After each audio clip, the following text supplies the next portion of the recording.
बाजारों के लिए ड्रीम हफ्ता, बड़ी इवेंट के हफ्ते के दिन, हफ्ते में बाजार लगातार 5 के 5 दिन तेजी के मूड में, और तेजी भी छोटी मोटी नहीं, बहुत ही जबरदस्त। तो बड़ा सवाल है कि आखिर 1.5 घंटे में मजबूती का रुझान बरकरार रख पाएंगे, दिन के हाइज पर या फिर हफ्ते के हाइज पर बंद होंगे, या फिर दिखेगी हल्की मुनाफा वसूली, और अगले हफ्ते की कैसे करें तैयारी, इस पर रहेगा खास फोकस।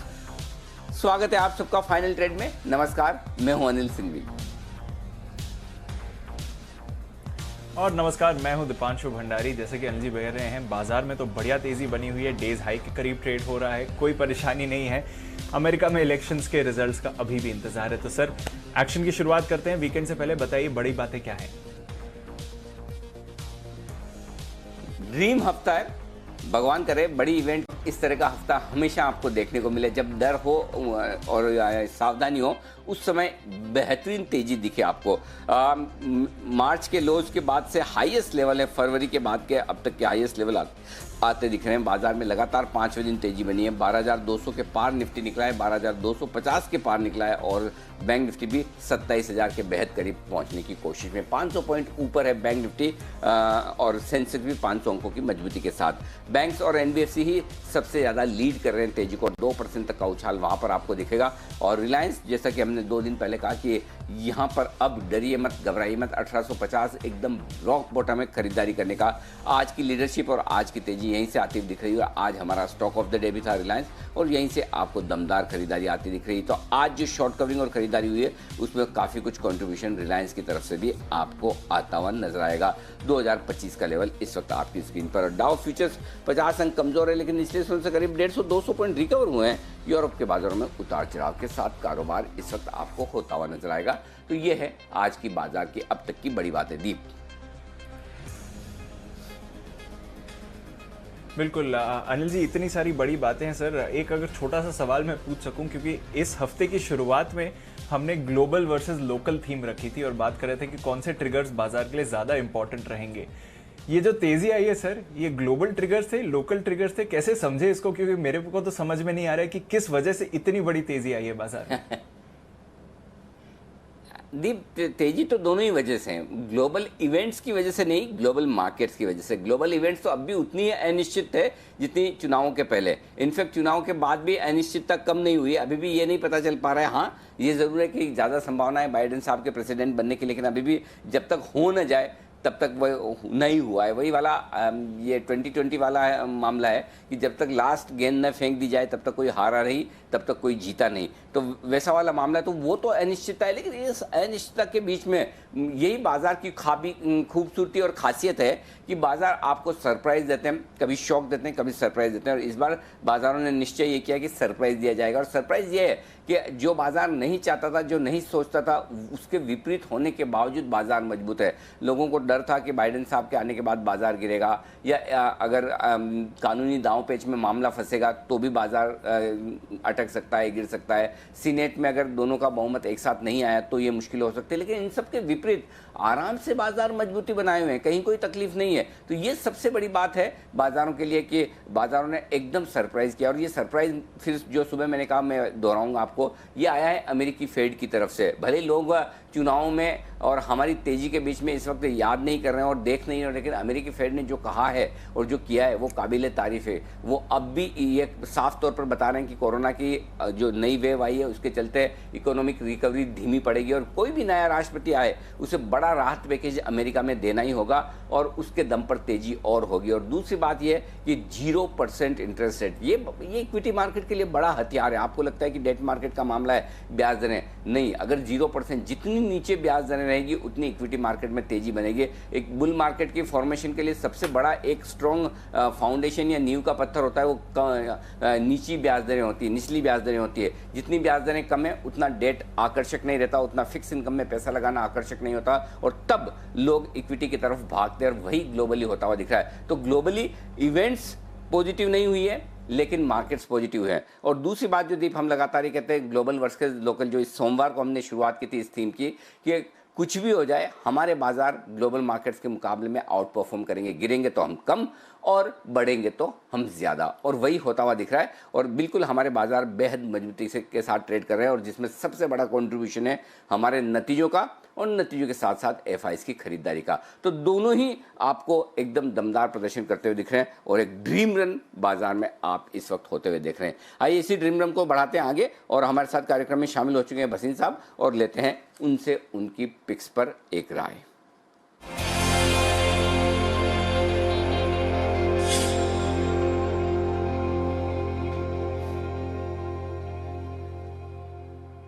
नमस्कार भसीन साहब, स्वागत है आपका। बधाइयाँ ढेर सारी, क्योंकि एक के बाद एक लगातार नए लेवल्स बाजार छूता हुआ नजर आ रहा है। आज भी आप देखिए लगातार 5वां दिन ऐसा है जो बाजार तगड़ी खरीदारी और तेजी दिखा रहा है। आउटलुक और साथ ही साथ आपके अपडेट सर।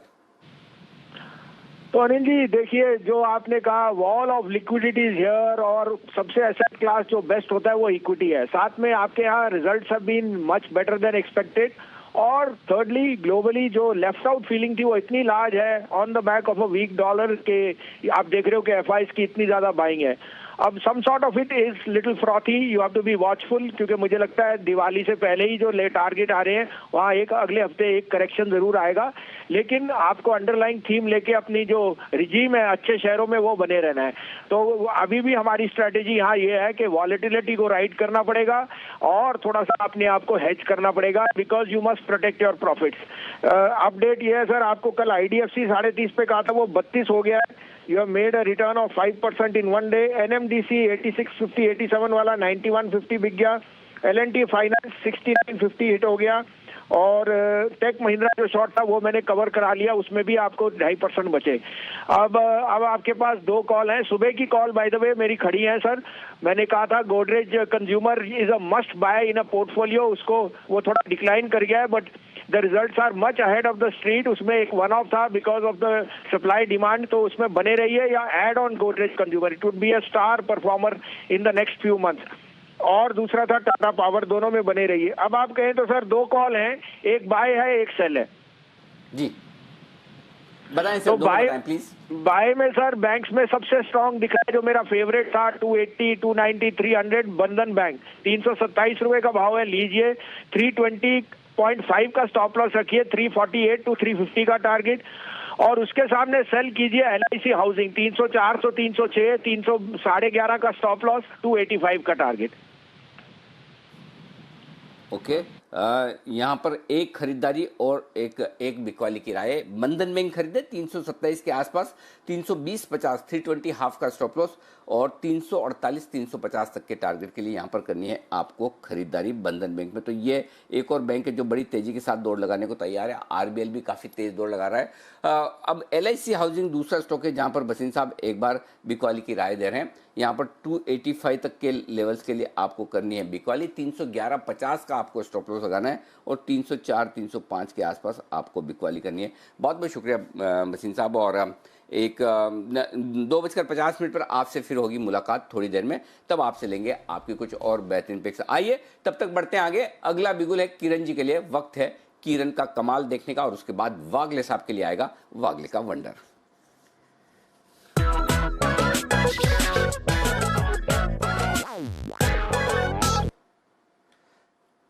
बताएं किरण जी। अनिल जी, बाय करके चलना चाहिए। PEL पिरामल एंटरप्राइजेज लिमिटेड 1372-73 का भाव चल रहा है। एक बहुत अच्छा कंसोलिडेशन का ब्रेकआउट देखने को मिल रहा है। मेरा मानना है कि 1352 का मेरा स्टॉप लॉस रहेगा, और 1374 से लेके 1365 एक्यूमुलेशन जोन रहेगा।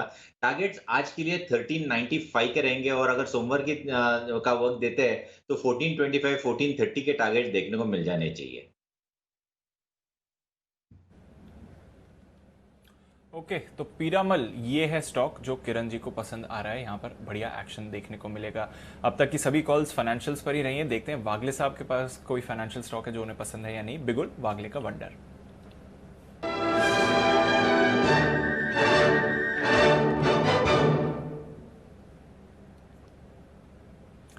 गुड आफ्टरनून वागले साहब, बताइए sir. Good afternoon Deepanshu, good afternoon Anil ji. मुझे इंडसइंड लेना है 743 740 ये रेंज में, अभी 743 है। 734 का मेरा स्टॉप लॉस होगा, 760 765 तक के लेवल्स में देख रहा हूँ मंडे तक। आज का अगर टारगेट आपको चाहिए तो 754 755 का होगा। ओके तो इंडसइंड बैंक यहां पर करिए खरीदारी, और एक बार जरा 1 वीक चार्ट इंडसइंड बैंक पर दिखाइए, क्योंकि इस हफ्ते शानदार उछाल इंडसइंड बैंक में आया है। बैंक निफ्टी में इस हफ्ते बढ़िया तेजी रही है, पर उसको लीड करा है इंडसइंड बैंक में, और बढ़िया तेजी के साथ हमने देखा है कि गेन्स आई हैं। हफ्ते से पहले 600 के नीचे हुआ करता था स्टॉक, अब देखिए 750 के लेवल्स आपको इंडसइंड बैंक पर आते हुए दिख रहे हैं। तो एक हफ्ते में शानदार तेजी दिखाता हुआ इंडसइंड बैंक आपके लिए, देखते हैं यहाँ से और एक्शन ये स्टॉक दिखा सकता है कि नहीं। पर हमारे साथ हमारी रिसर्च टीम जुड़ रही है बताने के लिए आपको कुछ ऐसे अहम इवेंट्स और ट्रिगर्स जहां पर आपको नजर रखनी चाहिए, और साथ ही खबरों वाले शेयर्स। देवांशी हमारे साथ तैयार हैं और साथ ही कुशल भी हैं। देवांशी, सबसे पहले तो बताइए इवेंट्स ट्रिगर्स कौन से हैं आने वाले कुछ दिनों के लिए? दीपांशु, आप नज़र कीजिए आज के दिन की अगर बात करें तो सबसे पहले नतीजों में सिप्ला, आईटीसी ये दोनों ही फोकस में है निफ्टी की कंपनी। साथ ही वायदा बाजार में BEL, Glenmark, BHEL, Ashok Leyland ये कुछ कंपनीज हैं जिनके नतीजों का इंतजार है। साथ ही आज 6 नवंबर को बोर्ड की बैठक होने वाली है शिपिंग कॉर्पोरेशन ऑफ इंडिया की, जहां पे इनके जो नॉन कोर एसेट्स है इनके विनिवेश पर आज चर्चा होती हुई दिखेगी, कोई फैसला आता हुआ दिख सकता है। कल की बात करें शनिवार की तो नतीजों में डीवीज लैब है जिन पर नज़र रखनी चाहिए। साथ ही बिहार विधानसभा की तीसरे चरण की वोटिंग होती हुई दिखेगी, और 10 तारीख को जो वोट्स हैं वो काउंट होते हुए दिखेंगे। और 9 नवंबर यानी कि सोमवार की बात करें तो सारे जो नतीजे वो कैश मार्केट के हैं, इस पर नज़र रखें। और साथ ही MTNL की आखिरी तारीख है जहाँ पे उन्होंने बिड्स मंगाई थी अपने लैंड की, जहाँ पे बिक्री होने वाली थी, जितने भी असेट्स थे MTNL के उनकी बिक्री के लिए उन्होंने बोलियां मंगाई थी, उसकी आखिरी तारीख है। साथ ही रिजर्व बैंक ने जो मार्केट ट्रेडिंग के घंटों में बदलाव किया है इस पर नज़र रखें। 9 नवंबर से 10 से लेकर 3:30 तक अलग अलग सेगमेंट में ट्रेडिंग होती हुई दिखेगी, तो इस पर आपको नज़र रखनी है। और ग्लैंड फार्मा का जो सबसे बड़ा IPO है लगभग 6000 करोड़ से भी ज़्यादा का, उसका IPO खुलता हुआ दिखेगा, तो इस पर भी नज़र रखें। तो ये है आपके लिए बड़े ट्रिगर्स जिन पर आपको रखनी है नजर। 1490 1500 रुपए ग्लैंड फार्मा ये IPO खुलने वाला है। इसका पूरा विश्लेषण मिलेगा आपको सोमवार सुबह सुबह।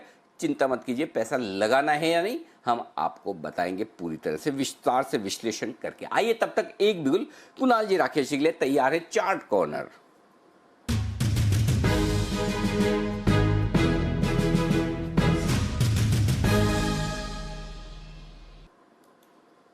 बताएं सर। अनिल जी, नतीजों के बाद मनापुरम फाइनेंस में मोमेंटम देखने को मिल रहा है। 11% से ऊपर का ओपन इंटरेस्ट में इजाफा है और एक बड़ी व्हाइट कैंडल बन रही है, और जिन स्तरों पे चल रहा है थोड़ा सा सस्टेन होगा तो काफी बड़ा अपमूव इसके अंदर ट्रिगर होगा। Over to Kunal ji.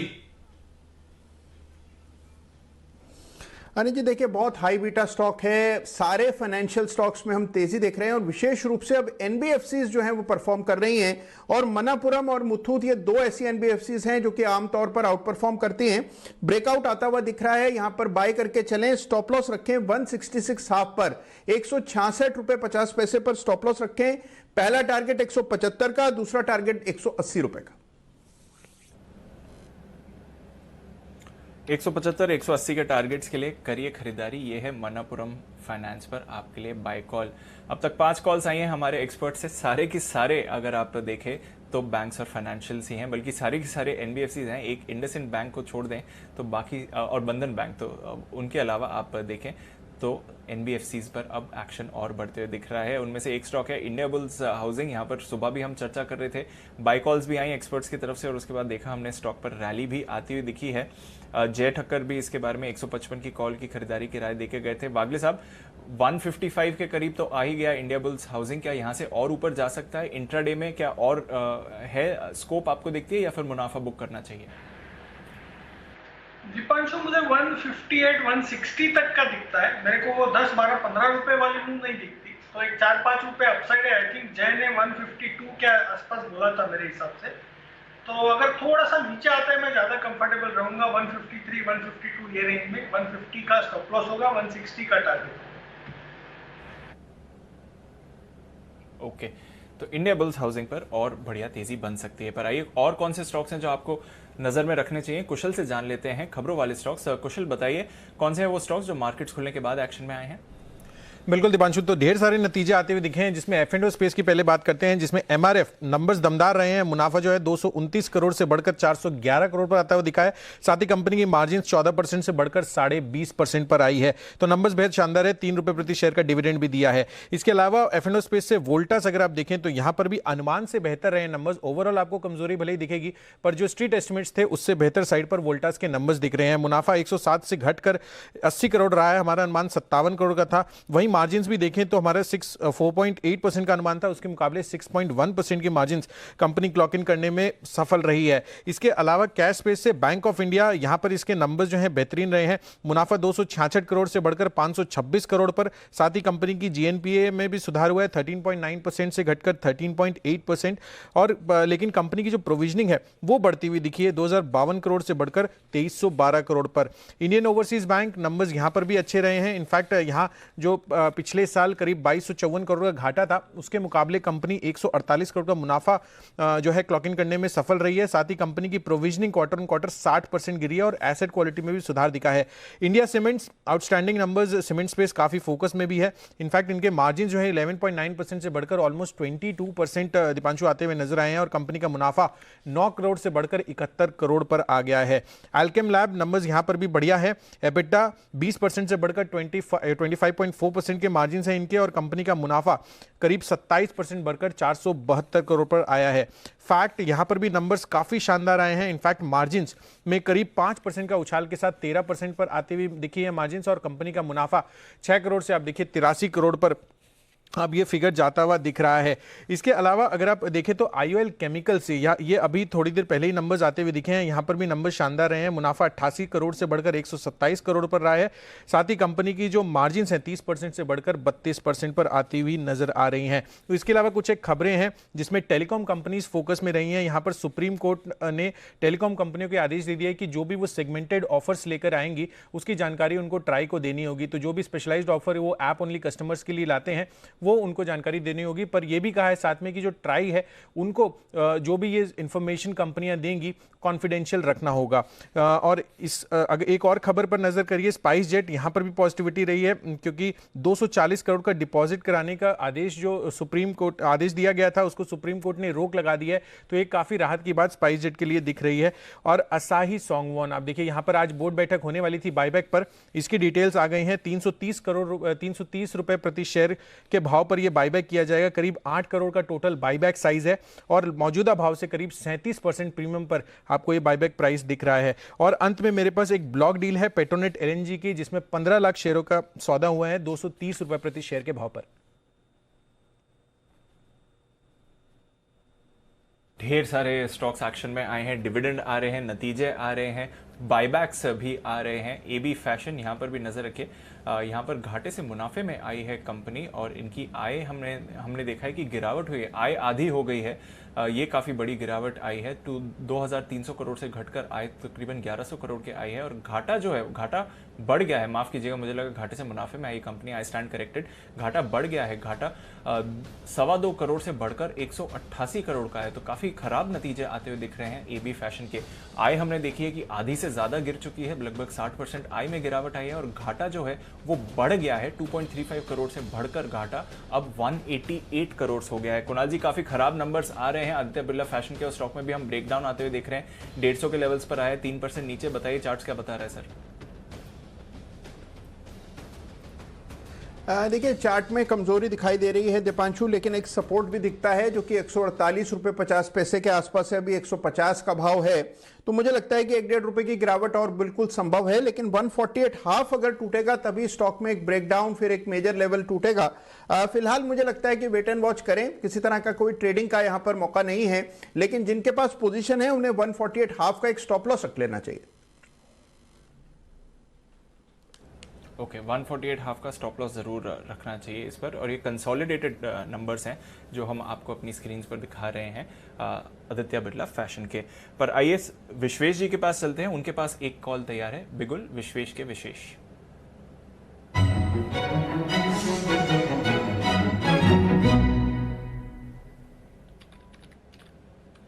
Good afternoon Vishwesh ji, बताएं sir. Good afternoon Deepanshu, good afternoon Anil ji. देखिए, मुझे ऐसा लग रहा है कि मार्केट कहीं ना कहीं हायर लेवल्स को ब्रेकआउट कर रहा है और शायद यहाँ से और एक्सटेंड करें, लेकिन कई सारे स्टॉक्स हैं जो अभी चले नहीं हैं, जहाँ पे मुझे मूवमेंट फिलहाल लग रहा है और काफ़ी अच्छे टारगेट्स लग रहे हैं, जिनमें से एक है PSU स्पेस से BEL। मुझे लग रहा है भारत अर्थ लिमिटेड और BEL का जो स्टॉक है अभी करीबन 90 to 70 के आसपास चल रहा है फ्यूचर में।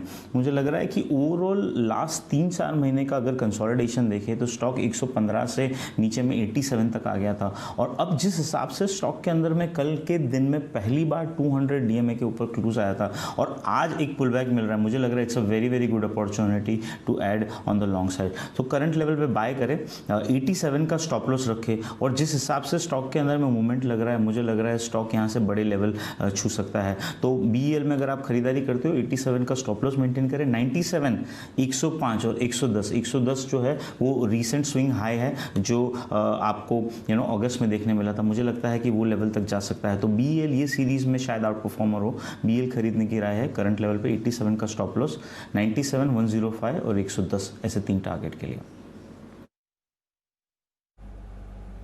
ओके, 97, 105, 110 ये 3 टारगेट्स हैं जहां पर आपको BEL पर रखनी नज़र।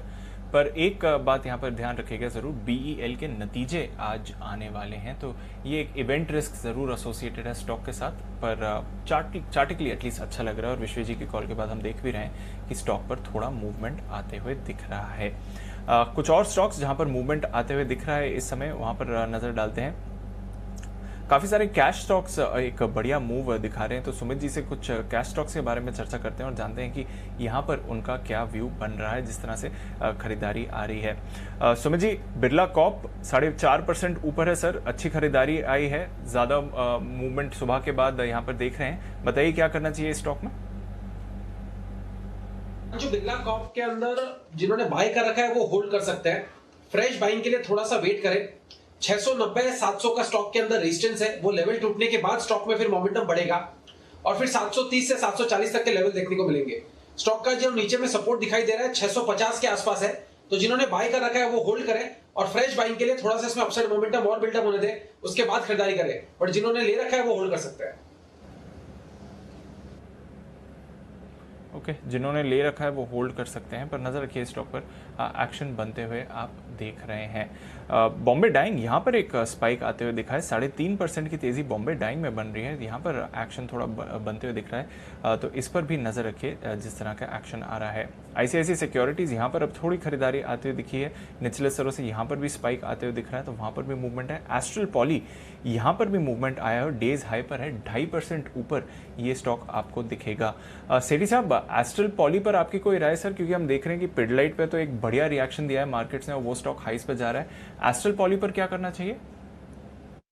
नहीं, बिल्कुल दीपांशु, एक बहुत ही देखिए शानदार कंपनी है और दूसरा एग्री फोकस्ड कंपनी है और ये फंडामेंटली तो बहुत ही अच्छा लगता है स्टॉक, और किसी का मीडियम से लंबी अवधि का नजरिया है तो बिल्कुल इस स्टॉक में बने रहना चाहिए। बाकी कोई भी गिरावट में इसमें भी खरीदारी करने की सलाह है। मुझे लगता है एक बहुत ही अच्छी क्वालिटी की कंपनी है, ग्रेजुअली ये एक कंपाउंडिंग स्टोरी रहेगी। अगर आपका 2-3 साल का भी नजरिया है तो इसमें बिल्कुल बने रह सकते हैं। 2-3 साल का व्यू है तो बने रहें, ये ज़्यादा बढ़िया होगा आपके लिए। और ये एक दमदार स्टोरी, एस्ट्रल पॉली खरीदारी करने की राय और बने रहने की राय है इस वक्त। कुछ और स्टॉक बड़े एक्शन में, और एक जिसको सेठी साहब बड़े क्लोजली ट्रैक करते हैं, टाटा कम्युनिकेशन। सेठी साहब, टाटा कम्युनिकेशन का जो अलग हुआ हिस्सा हेमिस्फेयर, आज बड़े दिनों बाद सर्किट भी खुली है, मेरे ख्याल से ट्रेड टू ट्रेड में से बाहर निकल गया वो शुरुआती 10 दिनों के बाद, और 14% भागा है आज लोग खुलकर खेल पा रहे हैं 66 रुपए के आसपास। इस पर कोई राय रखते हैं? इसका फेयर वैल्यूएशन तो काफी ऊपर है, लेकिन स्टॉक इतना चला नहीं, क्या करना चाहिए?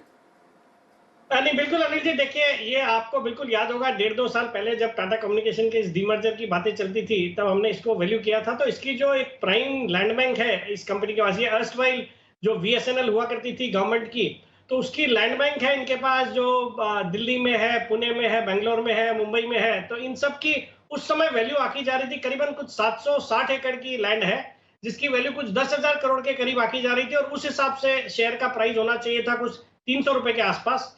बट अभी चूंकि रियल एस्टेट के प्राइसेस गिर गए, फिर भी मेरा ये मानना था कि 150-250 रुपए तक की वैल्यू इनकी होनी चाहिए। तो उस लिहाज से 66 रुपए के लेवल्स में तो ये स्टॉक जो हेमिस्फीयर प्रॉपर्टीज है बहुत ही सस्ता लगता है। और आजकल हमने देखा जो लैंड की स्टोरी चल रही है या रियल एस्टेट स्टॉक्स में अच्छी तेजी चल रही है, मुझे लगता है जिनके पास ये आए हैं डीमर्जर में, उनको करंट लेवल्स पे बिल्कुल होल्ड करना चाहिए, या फिर करंट लेवल्स पे अगर किसी को रियल एस्टेट पे एक्सपोजर लेना है तो इवन ऐड भी किया जा सकता है। तो होल्ड भी करें, ऐड भी करें, ये है आपके लिए हेमिस्फेयर प्रॉपर्टीज में राय। ये एक तरह से आप रियल एस्टेट कंपनी के तौर पर इसे देख सकते हैं और उस हिसाब से आप इसका वैल्यूएशन भी कर सकते हैं। आइए सुमित जी तैयार है अपने सुपरहिट के साथ।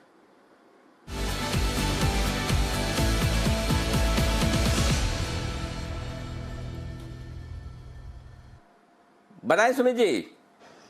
अनिल जी, बाय का स्टॉक है, बैंकिंग में ही दमखम है। बैंकिंग में फेडरल बैंक यहां से मोमेंटम दिखा रहा है। फेडरल बैंक ने कल का हाई ब्रेक किया है, 55 के ऊपर आ गया है।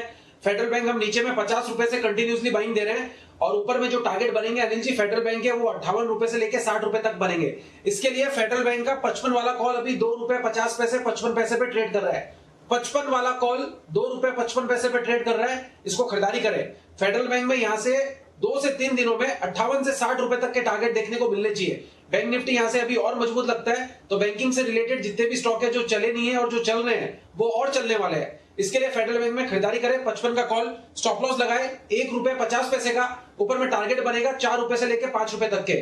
फेडरल बैंक का 55 वाला कॉल यहाँ पे सीएमपी पे खरीदारी करना है। 5 रुपए के टारगेट के लिए फेडरल बैंक में करें खरीदारी। लेकिन आइए, नतीजों का सीजन है, steel authority of India SAIL इसके आने वाले हैं, रिजल्ट्स कैसे रहेंगे बताने के लिए तैयार है आशीष चतुर्वेदी। आशीष बताइए।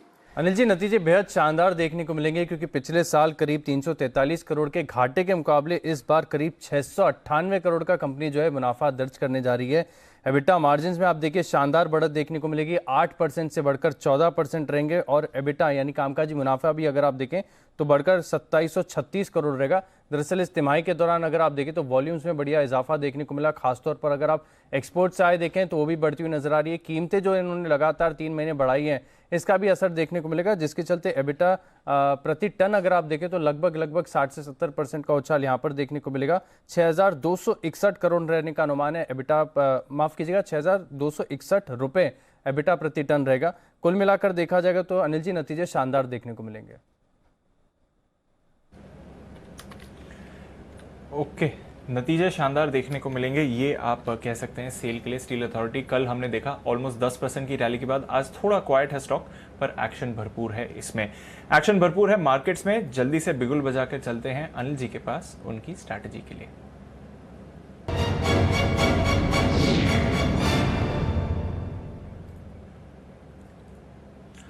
अनिल जी, आज सुबह से हम देख रहे हैं ग्लोबल क्यूज में सुस्ती है, बट इस सुस्ती की बात यह है कि इतनी वॉलेटिलिटी नहीं रही है सर। सुबह भी जब हम बात कर रहे थे तो डाउ 100-150 पॉइंट्स की गिरावट दिखा रहा था, अभी भी आप देखेंगे तो 125 पॉइंट की गिरावट है, तो कुछ भारी गिरावट नहीं आई है, नरमी जरूर है। नैस्डैक फ्यूचर्स यहां पर थोड़ी ज्यादा गिरावट है, पर यहां पर इस हफ्ते हम ऑलरेडी 9% की तेजी देख चुके हैं, तो ऑलमोस्ट 1% नीचे नैस्डैक फ्यूचर्स दिख रहे हैं। यूरोप की सर सुस्त शुरुआत हुई थी 1:30 बजे, पर ज्यादा भारी गिरावट यहां पर भी नहीं है, लगभग आधे % यूरोप के बाजार नीचे हैं। एशिया मिला जुला रहा, हांगकांग एकदम सपाट बंद हुआ, जापान 1% ऊपर था, चाइना में हल्की सी गिरावट हुई थी सर। तो सुस्त ग्लोबल क्यूज है पर भारी गिरावट नहीं है। हम ऑफ कोर्स अच्छा ट्रेड दिखा रहे हैं, बताइए क्या करना चाहिए। दीप, सिंपल चीज़ है, देखिए हमारे यहाँ एफआईज की खरीदारी और जो कंपनियों के नतीजे हैं वो बाजार को सपोर्ट देते हुए दिख रहे हैं, और यही वजह कि सोमवार से हम ये बात कर रहे थे कि हमारे बाजार ग्लोबल मार्केट्स के मुकाबले में मजबूत रहेंगे, और वो अब भी है। लेकिन जिन लेवल्स पर हैं वो आपके लिए लेवल्स ऐसे हैं जहाँ हल्की रुकावट वाले लेवल है, और यहाँ से थोड़ा बाजार हल्का हो तब खरीदारी करनी चाहिए। क्यों? क्योंकि 12,250 12,275 ये छोटी सी रुकावट का लेवल है जहाँ पर आप आज पहुँच चुके हैं। तो यहाँ पर अब आज के लिए बचे हुए समय के लिए रिस्क रिवॉर्ड रेशियो फेवरेबल नहीं है, और सोमवार के लिए खरीदना है तो थोड़ा सा नीचे आ जाने दीजिए। 12,200 के आसपास एंट्री का लेवल ज़्यादा बढ़िया होगा। बैंक निफ्टी का जहाँ तक सवाल है, 24,750 24,800 का 24,800 का माफ कीजिएगा 26,800 का लेवल हमने जो दिया था, 26,800 का लेवल पार हुआ, 26,826। अब आगे जो नेक्स्ट लेवल बैंक निफ्टी पर निकल कर आता है वो आता है 27,075 का। यहाँ से करीबन 375 पॉइंट ऊपर अब अगला पड़ाव है बैंक निफ्टी का। उसके पहले कोई खास लेवल मुझे दिख नहीं रहा है रुकावट का, तो एक बार 26,800 के ऊपर निकलेगा तो बैंक निफ्टी खरीदेंगे, नहीं तो हम आराम से थोड़ा नीचे आने दीजिए, उसके बाद एंट्री करेंगे। और नीचे कहाँ करना चाहिए? 26,450 26,450 26,500 के आसपास आएगा तो वहां इंट्राडे के लिए एंट्री करेंगे। तो दोनों ही, जो सोमवार के लिए खरीदना है उसके लिए इंतजार करेंगे अगले 1 घंटे, और इंट्राडे के लिए खरीदना है तो थोड़ा इंतजार करके नीचे के लेवल पर देखते हैं। तो मुझे कोई हड़बड़ी और जल्दबाजी नहीं है इन लेवल्स पर खरीदारी करने की। इनफैक्ट अगर आपके पास अच्छा प्रॉफिट हो रहा है थोड़ा बुक करें, फिर से एंट्री करें, और अगर आप थोड़ा लंबा व्यू लेकर चल रहे हैं हफ्ते भर का तो फिर आप अपनी तेजी की पोजीशन को होल्ड भी करें। लेकिन ये लेवल थोड़े से ओवरबॉट वाले लेवल हैं जहां पर आपको फ्रेश खरीदारी नहीं करनी है। थोड़ा नीचे आने पर फ्रेश खरीदारी आप कर सकते हैं, और उसके बावजूद अगर समझिए कोई बड़े ब्रेकआउट आने के संकेत आए तो फिर हम फ्रेश कॉल देंगे। बैंक निफ्टी में अगर 26,826 के पार निकलकर टिका, मैं स्पॉट लेवल की बात कर रहा हूं, तो फिर 27,000-27,075 तक की तैयारी हो सकती है। आज भी एग्रेसिव शॉर्ट कवरिंग के चलते हैं, संभावना उसकी थोड़ी सी कम है। 26,450 ज़्यादा बेहतर लेवल है, 26,450 26,500 वहाँ आता है तो इंट्राडे के लिए एंट्री करने का मौका है। और आ भी सकता है, देखिए बात करते करते 150 पॉइंट बैंक निफ्टी नीचे भी आया, 26,800 से 26,625 40 आ गया।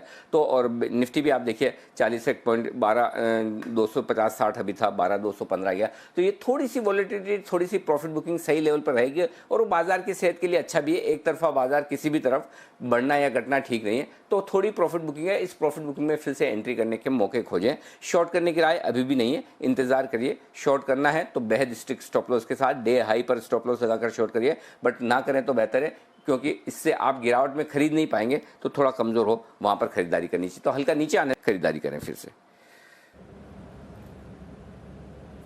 बिल्कुल, हल्का नीचे आने दीजिए, खरीदारी करिए। पर एक बात ज़रूर है जो आज अनिल जी ये 12,250 का इंट्राडे हाई छुआ है थोड़ी देर पहले हमने, वो 24 जनवरी के बाद हाईएस्ट लेवल था मार्केट्स के लिए सर।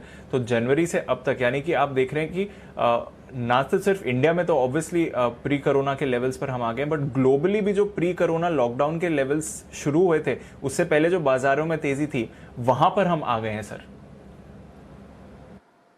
बिल्कुल, तो ये बेहतरीन लेवल्स आते हुए दिख रहे हैं, प्री कोरोना लेवल पर बाजार आता हुआ दिख रहा है, और ये बड़ी बात है। आइए इस बीच एक बिगुल कुणाल जी, नहीं माफ कीजिएगा, वागले साहब के लिए वक्त है वागले का वंडर।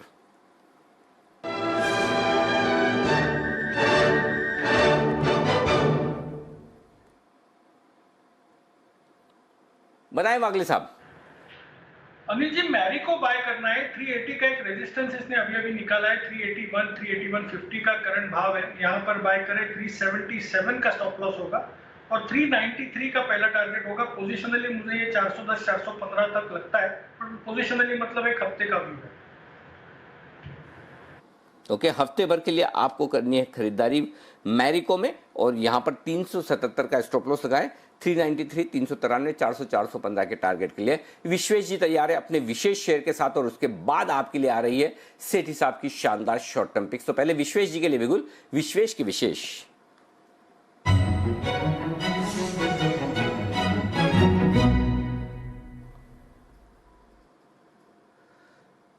बताएं विश्वेश जी। अनिल जी देखिए, मुझे ऐसा लग रहा है कि कई सारे स्टॉक जो वीक है वो शायद ब्रेक डाउन हो रहे हैं, और थोड़ी सी प्रॉफिट बुकिंग आई तो वो स्टॉक थोड़े गिर सकते हैं जोर से। तो अपनी बेट्स को हेज कर रहा हूँ, एक लॉन्ग किया तो एक शॉर्ट कर रहा हूँ। शॉर्ट करना है अपोलो हॉस्पिटल। मेरे हिसाब से अपोलो हॉस्पिटल मैंने 1500 के लेवल पर रिकमेंड किया था, और 2200-2300 का टारगेट था, वो हो गया। अब लास्ट एक हफ्ते से अपोलो हॉस्पिटल जिस हिसाब से एक नैरो रेंज में कंसोलिडेट कर रहा है, वो जो फॉर्मेशन है उसको बेरिश फ्लैग फॉर्मेशन कहते हैं, और उस बेरिश फ्लैग फॉर्मेशन का आज शायद ब्रेकडाउन हो गया, और मोमेंटम इंडिकेटर में भी एक सेल आ रहा है। मुझे लग रहा है अपोलो हॉस्पिटल यहाँ से शायद स्विफ्टली नीचे आ सकता है। तो करंट लेवल पे अगर आप शॉर्ट करते हो तो काफ़ी छोटा सा स्टॉप लॉस रखना है, क्योंकि अगेंस्ट द मार्केट कर रहे हैं। 2130 का स्टॉप लॉस रखिए, और मेरे हिसाब से एटलीस्ट यहाँ से 80 रुपये नीचे देखने मिल सकता है। तो 2040 और 2000 के लिए अपोलो हॉस्पिटल शॉर्ट करने की राय होगी करंट लेवल पे 2130 के स्टॉप लॉस से। और डिस्क्लेमर ये है कि ये जो है अगेंस्ट द ट्रेंड ट्रेड है, तो थोड़ा सा रिस्की हो सकता है, इसलिए आप स्ट्रिक्ट स्टॉप लॉस 2130 का मेंटेन करिए।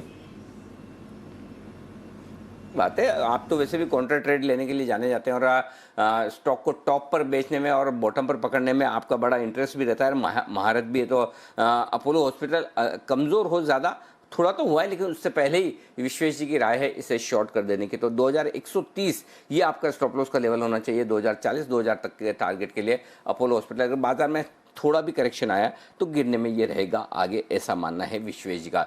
लेकिन बढ़ने में रहेंगे वो स्टॉक आगे जो बताएंगे सेठी साहब, फिर बाजार अच्छा हो या खराब बाजार में भी पिछले हफ्ते और इस हफ्ते लगातार जो कॉल सेठी साहब ने दिए बेहद जबरदस्त रॉकिंग, एक के बाद एक तोड़ फोड़। तो आइए फिर से सेठी साहब से लेते हैं उनकी बेहतरीन शॉर्ट टर्म पिक्स बिगुल के साथ।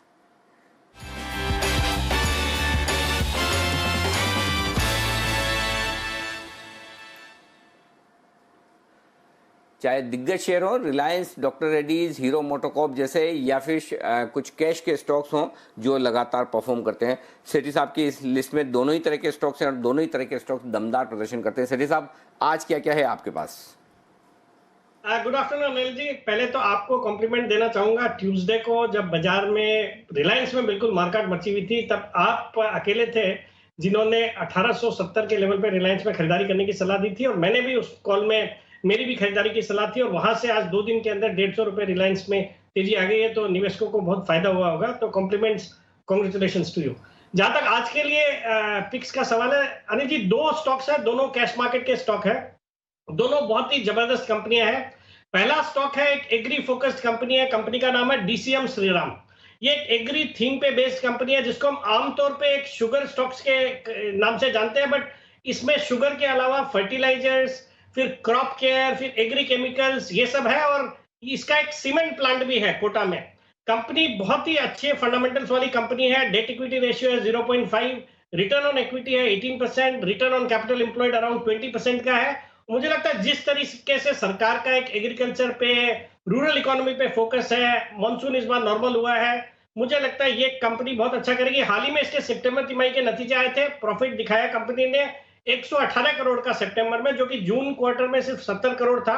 फिर आप प्रोमोटर्स की हिस्सेदारी अच्छी खासी है 66.5%, एफआईआईज डीआईएज अराउंड 24% ओन करते हैं, कोई प्लेज नहीं है। तो ऑल इन ऑल एक लॉन्ग टर्म के लिए तो बहुत अच्छी स्टोरी है ही है। मुझे लगता है शॉर्ट टर्म में भी स्टॉक अच्छा करना चाहिए। 320-22 के लेवल पे ये चल रहा है, मुझे लगता है इमीडिएट शॉर्ट टर्म में 335-340 के टारगेट के लिए इसको बिल्कुल खरीदना चाहिए। 315 का मेरा स्टॉप लॉस रहेगा। ओके, 315 का स्टॉप लॉस लगाकर 335-340 के टारगेट के लिए डीसीएम श्रीराम इस स्टॉक में निवेश करें। मल्टी बिजनेस कंपनी है जिसमें सीमेंट, फर्टिलाइजर, केमिकल सब कुछ वो है जो आजकल तेजी के मूड में दिखता है बाजार में। वो सारे के सारे सेक्टर्स आपको, सारे के सारे कारोबार आपको नजर आएंगे इस कंपनी में, और ये कंपनी आपको खरीदारी करने की राय। चूंकि सेठी साहब आपने कहा आज के दोनों स्टॉक आपके कैश मार्केट के हैं, तो दूसरा स्टॉक बताएं सर। बिल्कुल अनिल जी, जो दूसरा स्टॉक है वो भी एक जबरदस्त कंपनी है, एक होल्डिंग कंपनी है गोदरेज ग्रुप की। कंपनी का नाम है गोदरेज इंडस्ट्रीज। इस कंपनी का खुद का बिजनेस तो ओलियो केमिकल्स और सर्फेक्टेंट्स का है, जो कि बहुत अच्छा कारोबार है, बट जो मेन ट्रिगर है वो इसमें आप होल्डिंग देखिए गोदरेज ग्रुप की कंपनीज की। ये 23.7% ओन करती है गोदरेज कंज्यूमर में, 49% इन गोदरेज प्रॉपर्टीज, 59% इन गोदरेज एग्रोवेट, और इन सब के अगर अभी की अभी मार्केट कैप के अगर वैल्यू करेंगे तो इस जो होल्डिंग है उसकी वैल्यू आती है अराउंड 34,000 करोड़, और ये कंपनी की आज की मार्केट कैप है सिर्फ 12,600 करोड़। तो बहुत ही बड़े डिस्काउंट पे ये स्टॉक चलता है। इस कंपनी के भी आने वाले बुधवार को, माने 11 तारीख को नतीजे आने वाले हैं। मुझे लगता है ये स्टॉक भी एक लॉन्ग टर्म पोर्टफोलियो का भी हिस्सा बन सकता है, और इमीडिएट शॉर्ट टर्म में मुझे लगता है यहाँ से अच्छे अपसाइड दिखाएगा। मेरा इसमें बहुत ही शॉर्ट टर्म में 390 का टारगेट है, स्टॉप लॉस रहेगा 367 का। स्टॉप लॉस के साथ खरीदें 390 के टारगेट के लिए। गोदरेज इंडस्ट्रीज में भी खरीदारी करने की राय है आपके लिए। जरा बंसल जी समझ तो गए होंगे आप, आपको क्या करना है, आपको इस शेयर का नाम बताते हुए आपको इसके चार्ट्स बताने हैं।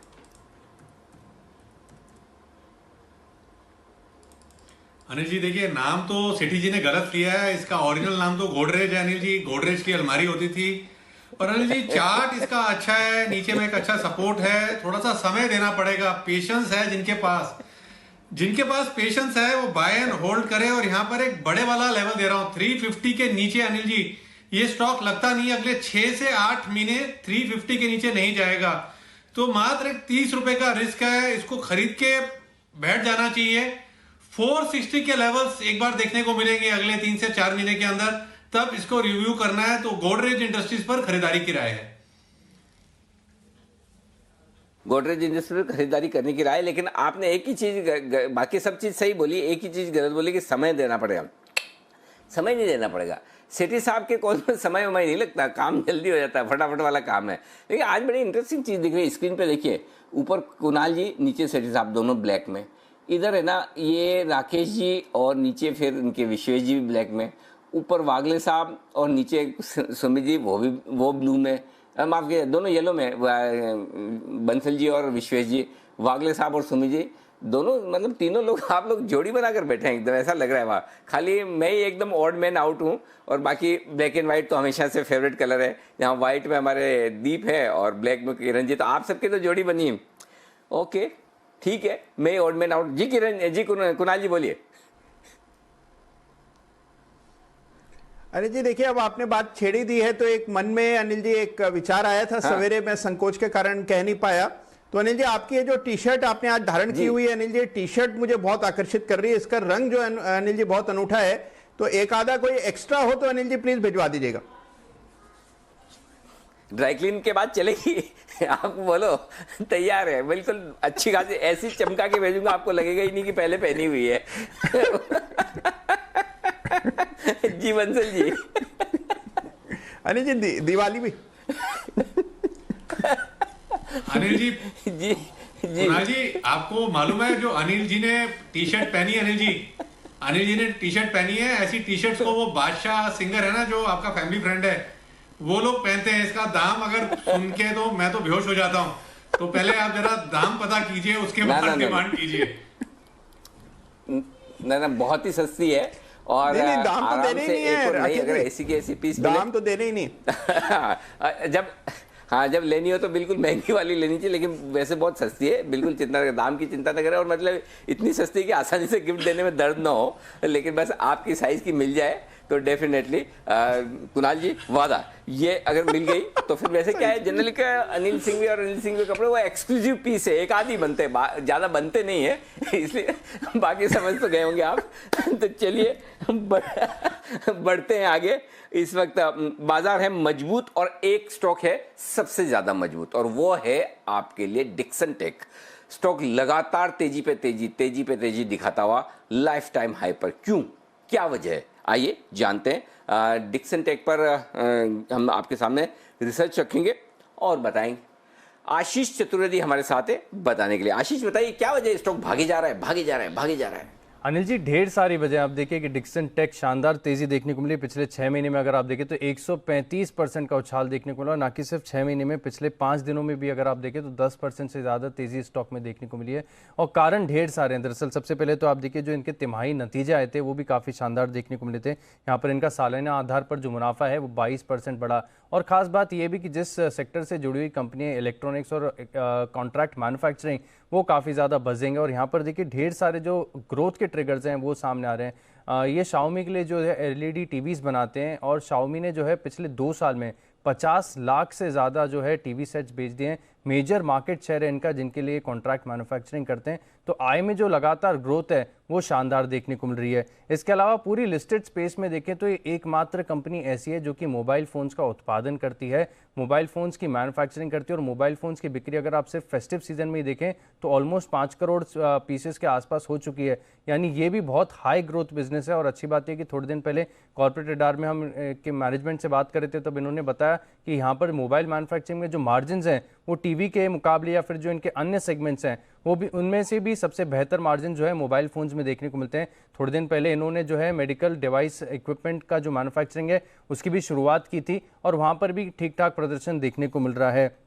इन्होंने अपडेट में ये भी कहा था हमारे साथ कि Q4 FY21 से, यानी इस वित्त वर्ष की जो चौथी तिमाही है, यहाँ से जो PLI स्कीम के तहत इनके एक सब्सिडरी को मंजूरी मिल गई, मोबाइल फ़ोन्स का उत्पादन शुरू होगा, तो वहाँ से जो आय है वो काफ़ी ज़्यादा बढ़ती हुई नजर आएगी। और आगे आने वाले सालों में जो मोबाइल फ़ोन्स है वहाँ से कंपनी की जो मेजर रेवेन्यू वो आती हुई दिखेगी। फिलहाल जो 50 से 56% जो कंपनी की आय है वो टीवी मैन्युफैक्चरिंग से आती है, तो आगे जाकर जो हाई मार्जिन बिजनेस है वहाँ पर काफ़ी बढ़िया ग्रोथ देखने को मिलेगी। और ये मैनेजमेंट का कहना है कि अगले 5 साल में डिक्सन टेक की जो आय है वो 25,000 से लगभग 30,000 करोड़ होगी, यानी काफ़ी बढ़िया जंप यहाँ पर देखने को मिलेगा।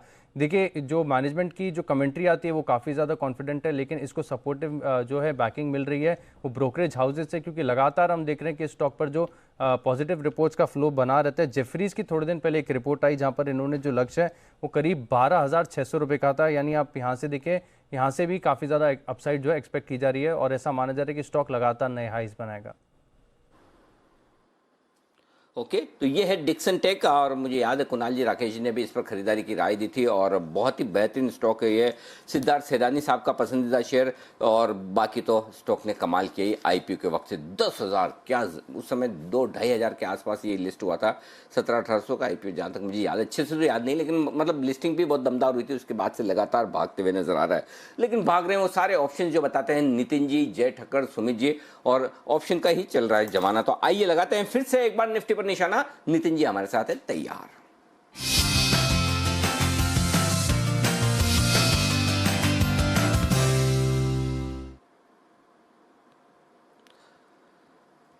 नितिन जी स्वागत है आपका, बताएं सर निफ्टी बैंक निफ्टी किस पर?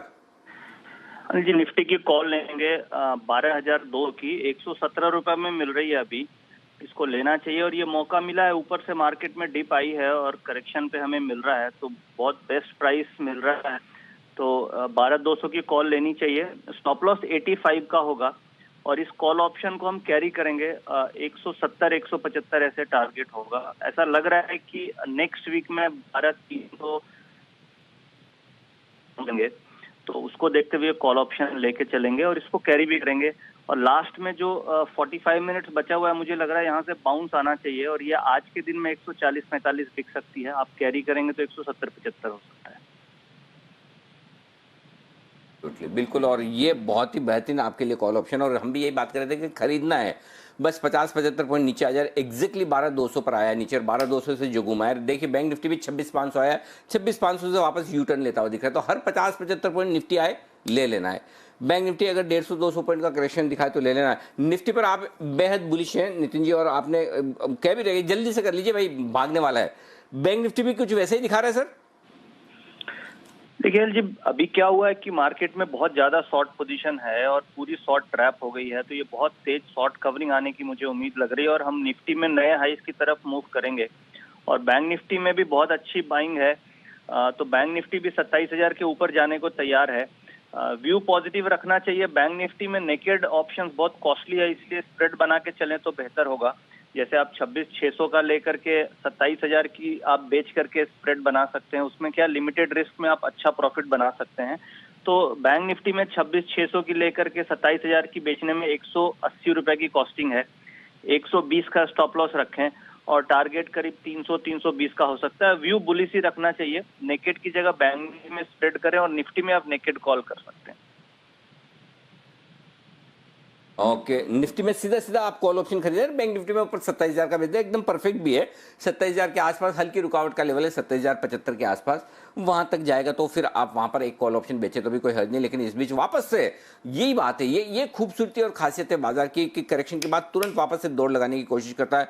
और बैंक निफ्टी देखिए आप अभी 35 पॉइंट का डिस्काउंट पर भी है, यानी कि लोग ऊपर के लेवल पर शॉर्ट भी हो रहे हैं, डिस्काउंट पर भी चल रहा है, तो फिर से ज्यादा डिस्काउंट होता है और फिर से तेजी होना शुरू हो जाती है। तो यह है बैंक निफ्टी आपके लिए 26,600 पर फ्यूचर है, 26,635 पर स्पॉट लेवल आपके लिए बैंक निफ्टी में। तो बेहतरीन मौका बैंक निफ्टी में भी। आइए एक बड़ी और एक्सक्लूसिव खबर की तरफ करते हैं फोकस, जो हर एक trader, investor, franchisee, branch, broker, exchanges सबके काम की है।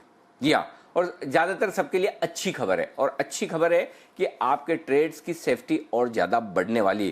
क्यों और कैसे, ये जानने की कोशिश करते हैं। हमारे साथ जुड़ रहे हैं कार्यक्रम में ब्रजेश मिश्रा, हमारे सीनियर कॉरेस्पोंडेंट, जो बताएंगे आपको क्या कुछ एक्शन से भी करने जा रही है जिससे कि आपके ट्रेड्स गारंटी फंड में पैसा बढ़ेगा। ब्रजेश बताइए क्या है खबर?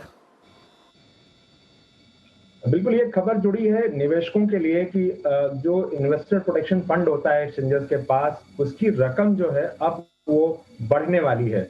सभी जो एक्सचेंज हैं उनके लिए ये अमाउंट धीरे धीरे करके बढ़ेगा। सेबी की एक जो इंटरनल स्टडी है उसके आधार पर एक फॉर्मूला जो है वो निकाला जा रहा है। ये फॉर्मूला जो है इस फॉर्मूले से ही तय होगा कि किस एक्सचेंज को कितना पैसा इन्वेस्टर प्रोटेक्शन फंड में अलग से रखना है, ताकि कहीं कोई डिफॉल्ट किसी ब्रोकर की ओर से तो जो निवेशक हैं उनकी भरपाई की जाए। तो हमारे जो सोर्सेज बता रहे हैं उसके हिसाब से एनएससी को करीब 4,000 करोड़ का इन्वेस्टर प्रोटेक्शन फंड जो है वो रखना पड़ सकता है, जो सेबी की इनिशियल स्टडी है उसके हिसाब से। अभी जो एनएसई का है कॉर्पस, वो करीब 600 करोड़ के आसपास का है। इसी तरह से बीएसई का जो है वो करीब 800 करोड़ के आसपास है। तो उनको भी वॉल्यूम के हिसाब से, जैसे एक्सचेंज का वॉल्यूम बढ़ेगा उसी हिसाब से उनको भी अपना इन्वेस्टर प्रोटेक्शन फंड जो है वो बढ़ाना पड़ेगा। अभी आप देखें तो जो एक्सचेंजेस के इन्वेस्टर प्रोटेक्शन फंड हैं वो काफी कम हैं, और हाल में जैसे हमने देखा था कि कार्वी का एक मामला आया था, तो इतना बड़ा अमाउंट था कि अगर वो डिफॉल्ट होता तो शायद उसके डिफॉल्ट की जो स्थिति पूरी तरह से अगर मामला संभल नहीं पाता तो शायद दोनों एक्सचेंजेस के जो इन्वेस्टर प्रोटेक्शन फंड थे वो रकम उसी में खर्च हो जाती, बाद के लिए कुछ बचता भी नहीं अगर कोई और डिफॉल्ट की स्थिति आती। तो ये जो फॉर्मूला निकाला जाएगा वो इस आधार पर होगा कि एक्सचेंज का टर्नओवर कितना है, डिफॉल्ट का रेशियो कितना है, नंबर ऑफ जो मेंबर्स हैं एक्सचेंज में वो कितने हैं, हिस्ट्री क्या रही है डिफॉल्ट की। ये सारे पैरामीटर के आधार पर निकाला जाएगा, और हम उम्मीद कर रहे हैं कि बहुत जल्दी ही इससे जुड़ा सर्कुलर जो है वो सेबी इशू कर देगी, और एक्सचेंजेस को उस पर कंप्लाई करना पड़ेगा, ताकि अगर कोई भी डिफॉल्ट की स्थिति आए तो इन्वेस्टर प्रोटेक्शन फंड में इतना पैसा रहे, निवेश को वहां से भरपाई की जा सके। बिल्कुल, और बड़ी एक्सक्लूसिव खबर आती हुई ब्रजेश जी की तरफ से। अनिल जी, किस तरह से देखना चाहिए इस खबर को, क्योंकि एक तरफ से तो सेबी इंश्योर कर रहा है कि आगे अगर कोई परेशानी आए तो एक्सचेंजेस के पास इनफ पैसा है ताकि इन्वेस्टर्स को नुकसान की भरपाई नहीं करनी पड़े, पर क्या दूसरी तरफ इससे ये भी इंडिकेशन है कि कहीं ना कहीं सेबी मानता है कि कुछ डिफॉल्ट रिस्क बढ़ रहे हैं? कैसे देखना चाहिए सर इसको? बिल्कुल सही कह रहे हैं आप दीप, कुछ डिफॉल्ट हुए हैं, और हाल ही में आखिरी स्टोरी मुझे याद है ब्रजेश ने एक्शन फाइनेंस, कुछ तो ऐसा नाम था, एक्शन फाइनेंस, ब्रजेश क्या नाम था, जिस पर आपने एक स्टोरी भी की थी कि उस ब्रोकर की भी डिफॉल्ट हुई। इसके बाद ट्विटर पर हमें कई सारे मैसेज भी आ रहे हैं। एक्शन फाइनेंस ही था जहां तक मुझे याद है। तो ऐसे में कई सारे ब्रोकर जो डिफॉल्ट हो रहे हैं, उसके अलावा अंदर का भी मामला था, और पास्ट में तो काफी हिस्ट्री रही है कि काफी पैसा जो है वो गया है। करेक्ट, तो एक्शन फाइनेंशियल सर्विसेज उसका भी नाम आया। तो बेसिकली ये जो कई डिफॉल्ट हो रहे, देखिए दो चीज़ें इसमें। देखिए पहली चीज़ तो ये जो सेबी कह रही है बिल्कुल परफेक्ट और सही है कि जितना ज़्यादा इन्वेस्टर प्रोटेक्शन फंड होगा उतने इन्वेस्टर्स की सेफ्टी ज़्यादा है। अगर ब्रोकर्स डिफॉल्ट होते हैं, किसी भी वजह से कुछ ऐसी बात होती तो वो उन्हें पैसा मिल सकता है। लेकिन दूसरी चीज़ उससे ज़्यादा इंपॉर्टेंट है, कब मिलता है और कितना मिलता है। प्रॉब्लम क्या है, दूसरी प्रॉब्लम है कि फंड है फिर भी देने में बहुत लंबा वक्त लगता है, और इन्वेस्टर्स को कई महीने, साल, 2 साल, 3 साल लग जाते हैं पैसा आने में। अभी भी आप देखिए कार्वी के केस में कितने इन्वेस्टर्स हमें रोज ट्वीट करते हैं, कहते हैं कि अभी तक उनके शेयर बाकी पड़े हैं, नहीं आ रहे हैं, पैसे बाकी पड़े हैं, नहीं आ रहे हैं। तो पॉइंट वो है कि दोनों ही तरह से होना चाहिए। एक तो ये कि एक्सचेंजेस के पास जितना बड़ा इन्वेस्टर प्रोटेक्शन फंड होगा उतनी सेफ्टी इन्वेस्टर्स की बढ़ेगी, वो अच्छी बात है। और दूसरा है कि इसकी प्रोसेस, जहाँ डिफॉल्टिंग मेंबर्स हैं, डिफॉल्टिंग ब्रोकर्स हैं, उनके वो पैसे बाद में आते रहें और वो इन्वेस्टर प्रोटेक्शन फंड में जमा होते रहे। इन्वेस्टर को तुरंत मिलने चाहिए, उन्हें साल 2 साल इंतजार करना पड़े, ये ठीक नहीं। तो वो एक और प्रोसेस है जो अगर फास्ट हो तो इन्वेस्टर के लिए ज़्यादा काम की होगी, क्योंकि अभी भी पैसे तो हैं, ऐसा नहीं कि पैसे नहीं है इन्वेस्टर प्रोटेक्शन फंड में, बहुत है, लेकिन वही है कि मिलते नहीं है या मिलने में बहुत लंबा वक्त लगता है। तो वो एक बड़ी चिंता की बात है, वो प्रोसेस भी बड़ी लंबी है। तो ये भी अगर साथ साथ में ठीक हो तो बहुत बढ़िया। और इस बीच नितिन जी का निफ्टी पर निशाना अचूक लगता हुआ दिख रहा है, कमाल करते दिख रहे हैं नितिन जी। और नितिन जी ने मुझे मैसेज भी भेजा कि उनका कॉल ऑप्शन जो अभी उन्होंने 12,200 का खरीदने की राय दी थी, तेज दौड़ लगाता दिख रहा है। इन द मनी तो है ही है, तो आई एम श्योर कि 117 वाला वो करीबन 135 तक का तो टारगेट हासिल करता हुआ दिखा है। 170 175 के टारगेट के लिए आप होल्ड कर सकते हैं, ये नितिन जी की राय है। आइए नितिन जी के बाद फिर से भसीन साहब हमारे साथ हो चुके हैं कार्यक्रम में शामिल, उनके लिए बिगुल।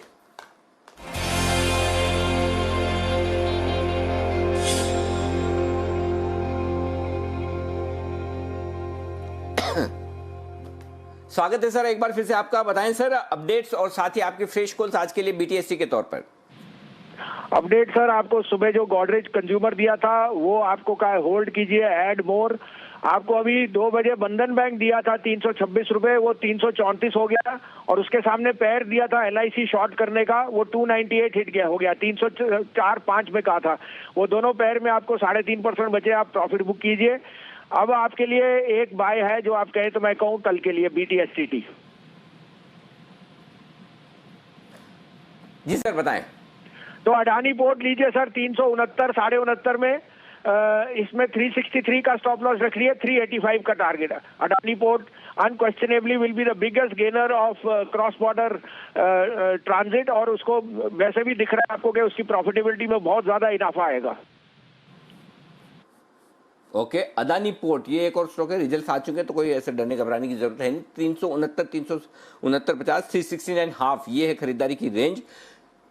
363 ये है आपका स्टॉप लॉस, 385 का टारगेट, खरीदिएगा जरूर। आइए, तो ये आपके लिए खबर, माफ कीजिएगा, स्टॉक है बसीन साहब की तरफ से। शुक्रिया बसीन साहब। और इस बीच सीक्वेंट साइंटिफिक के रिजल्ट्स आ रहे हैं। दीप, जरा आप एक बार रिजल्ट्स देख लें कि किस तरह के रिजल्ट्स हैं, तो उसके बाद हम बढ़ते हैं आगे। बिल्कुल अनिल जी, सीक्वेंट साइंटिफिक के भी रिजल्ट्स आए हैं और उसके बाद बॉश के भी रिजल्ट्स आए हैं। मैं आपको दोनों के दोनों रिजल्ट्स बता देता हूं सर। सीक्वेंट साइंटिफिक काफ़ी डिसअपॉइंटिंग रिजल्ट्स रहे हैं इनके, क्योंकि एक्सपेक्टेशन बहुत हाई है कंपनी की। अगर आप उस हिसाब से देखें तो आय में तो बढ़त हुई है, बट मुनाफा 24 करोड़ से घटकर 21 करोड़ आया है।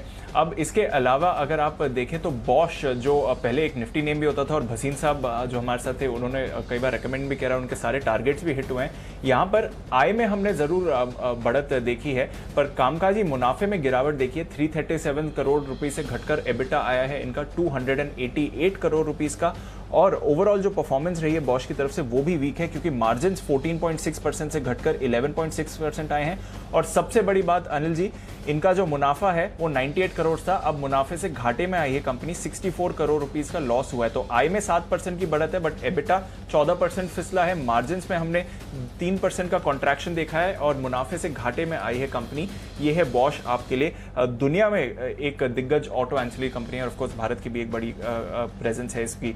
कुणाल जी, जरा चार्ट्स देखकर बताइए, सीक्वेंट साइंटिफिक, बॉश, दोनों की तरफ से डिसअपॉइंटिंग रिजल्ट्स आते हुए दिख रहे हैं। देखिए, सबसे पहले सीक्वेंट साइंटिफिक की बात करें दीपांशु, तो मुझे लगता है देखिए चार्ट पर एक रेजिस्टेंस दिखाई देती थी 150 रुपए के आसपास, और आज हमने देखा कि उन्हीं लेवल से इसमें बिकवाली आते हुए दिख रही है। बड़ा वॉल्यूम आया है, काफी बड़ा सेल ऑफ हुआ है, 2-2.5 लाख शेयर्स का कारोबार अभी कुछ ही मिनटों पहले हुआ है।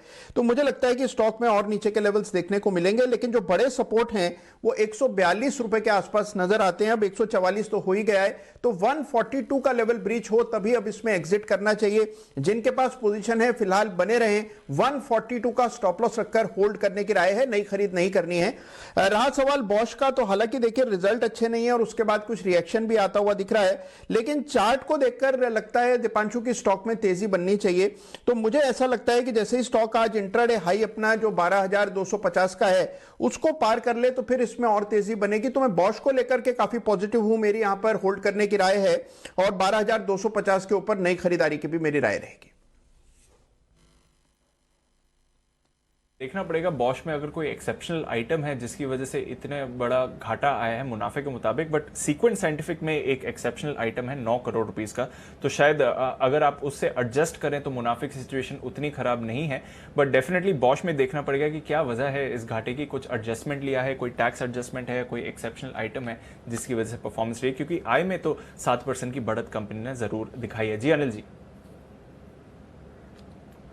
बिल्कुल दीप, आप सही कह रहे हैं, और सीक्वेंट साइंटिफिक के नंबर एक्चुअली अच्छे नज़र आ रहे हैं। अगर आप डिटेल में देखें, और जो आपने कहा ना ये उसमें एक्स्ट्राऑर्डिनरी वाला मामला है, तो डेफर्ड टैक्स वाला मामला है, उसको हटाकर अगर आप देखेंगे तो नंबर्स बहुत ही दमदार हैं। देखिए दूसरी तिमाही की आय 22% बढ़कर आई है 346 करोड़ के आसपास।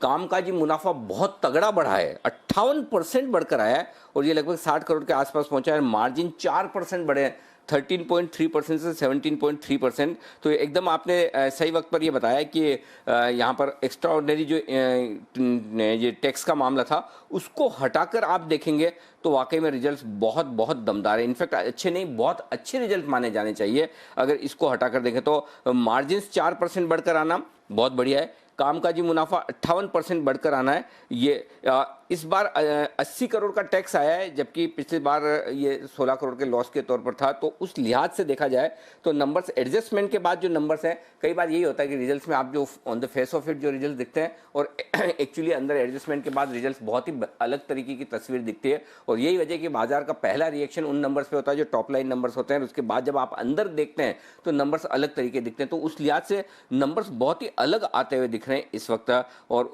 नंबर्स मजबूत माने जाएंगे 17% के आसपास। मेरे ख्याल से सीक्वेंट साइंटिफिक सेठी साहब भी ट्रैक करते हैं। सेठी साहब जरा इनके नतीजों पर अपनी राय दें। जी देखिए, नतीजे को बहुत गौर से नहीं देखा, बट आपको सुना और लग रहा है नतीजे जो अगर आप डीपली देखेंगे तो अच्छे हैं। और वैसे स्टॉक एक अच्छी क्वालिटी का स्टॉक है और करंट लेवल्स पे मुझे लगता है इस स्टॉक में जिन्होंने लिया हुआ उनको तो बने रहने की सलाह रहेगी। बाकी फ्रेश खरीदारी के लिए थोड़ा गिरावट का इंतजार करें, बिकॉज बाजार भी बहुत बढ़ गए हैं और यू नेवर नो, 2 दिन का एक वीकेंड है और उसके बाद यूएस से भी कैसी खबरें आती है, तो अगले वीक में थोड़ी वॉलेटिलिटी हो सकती है, तो गिरावट पे खरीदारी की सलाह रहेगी। गिरावट में खरीदारी करें। और अच्छा, 2 दिन का वीकेंड, आप वीकेंड तो आमतौर पे तो सेठी साहब 2 दिन का ही होता है, मतलब इसमें इस वीकेंड में ऐसा कोई स्पेशल थोड़ी 2 दिन का, ये भी 2 दिन का ही है। 3 दिन का होता तो आप ज्यादा टेंशन में आए, समझ में आता है। नहीं अनिल जी, ये जो 2 दिन है वो 2 दिन की जगह ये 10 दिन के बराबर है, बिकॉज यूएस के इलेक्शन के आउटकम आने हैं, तो उस लिहाज से एक मेजर इवेंट है। तो जब मंडे को हम आएंगे, आज रात को क्या होता है, तो ये सब देखना जरूरी है। तो उस लिहाज से ये वीकेंड को थोड़ा लंबा लग रहा है कि वीकेंड थोड़ा लंबा है।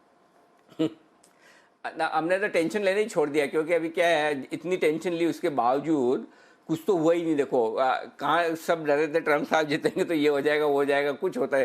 ये मार्केट अपने हिसाब से चलता है सर, ये टेंशन मत लो आप तो आराम से। लेकिन हाँ, वीकेंड है तो 2 दिनों की रिस्क तो हमेशा अदरवाइज भी रहती है, वो सेठी साहब का कहना एकदम सही है। आइए सेठी साहब की बात को आगे बढ़ाते हुए एक और स्टॉक कोल इंडिया, इस पर करते हैं फोकस। आज सुबह भी कोल इंडिया रिकमेंड तो किया था किसने, आज और कल में रिकमेंड तो हुआ है कोल इंडिया बार बार।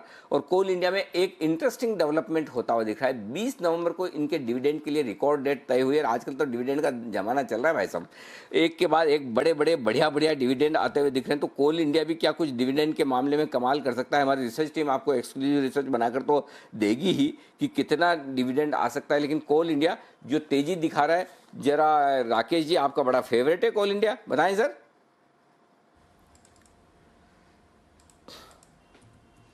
अनिल जी बढ़िया है। नीचे में इसमें एक रिवर्सल बना था, इन स्तरों पे रिवर्सल बना था इसमें 114-15 के अराउंड, और अभी टेक्निकल रुझान अच्छा है। अब तो एक ब्रेकआउट भी देखने को मिल रहा है, तो जिनके पास है वो होल्ड करें। यहाँ पर शॉर्ट टर्म में 126-128 के टारगेट देखने को मिल सकते हैं। शॉर्ट है तो होल्ड करें। लेकिन इस बीच अमेरिका के चुनाव को लेकर कुछ इंटरेस्टिंग डेवलपमेंट आता दिखा है। जॉर्जिया में जीत रहे हैं बाइडेन साहब। दीप, अगर जॉर्जिया जीत गए तो काम हो जाएगा इनका? Anil ji, as thing stand अगर जॉर्जिया जीत गए तो काम हो जाएगा सर, पर अभी लीड आई है सर, और बहुत ही बारीक लीड है। थोड़ी देर पहले जब हमने अपडेट दिया था तो ट्रम्प साहब 665 वोट से, सिर्फ और सिर्फ 665 वोट से आगे थे।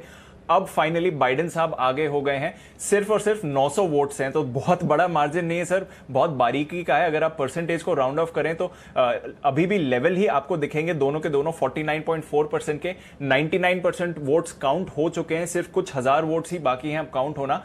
पर यस, फाइनली आप देखेंगे सर बाइडेन साहब अब आगे आ गए हैं, वो भी सिर्फ और सिर्फ 99 वोट से आ गए, तो कोई 900 वोट से आ गए, तो कोई बड़ा मार्जिन नहीं है सर। बट डेफिनेटली अब बाइडेन साहब आगे आ गए हैं, ये एक बड़ी खबर इस समय आती हुई है। और जॉर्जिया अगर बाइडेन साहब जीत जाते हैं सर तो फिर इलेक्शन बाइडेन साहब का हो जाएगा, क्योंकि जॉर्जिया के पास 16 इलेक्टोरल वोट्स हैं और फिलहाल बाइडेन साहब को जीतने के लिए सिर्फ और सिर्फ 6 इलेक्टोरल वोट्स चाहिए।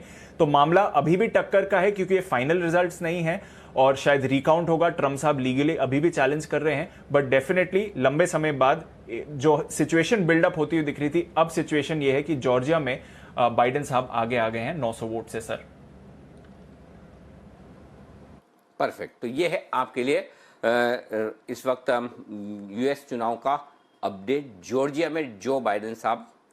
अच्छा यार दीप, आपने भी वो ट्वीट देखा ही क्या, वो ट्रम्प साहब वाला, जो वो कह रहे हैं कि अगर मैं हार गया तो मैं देश छोड़ के भाग जाऊंगा, ऐसा। एक मिनट मैं उस पर भी आता हूँ, उससे पहले विश्वेश जी के लिए एक बार बिगुल बजा दूं, उसके बाद मैं उस पर आता हूँ। बड़ा इंटरेस्टिंग ट्वीट है, आप सब लोग भी ध्यान से सुनिएगा। जल्दी से एक बार बिगुल विश्वेश जी के लिए।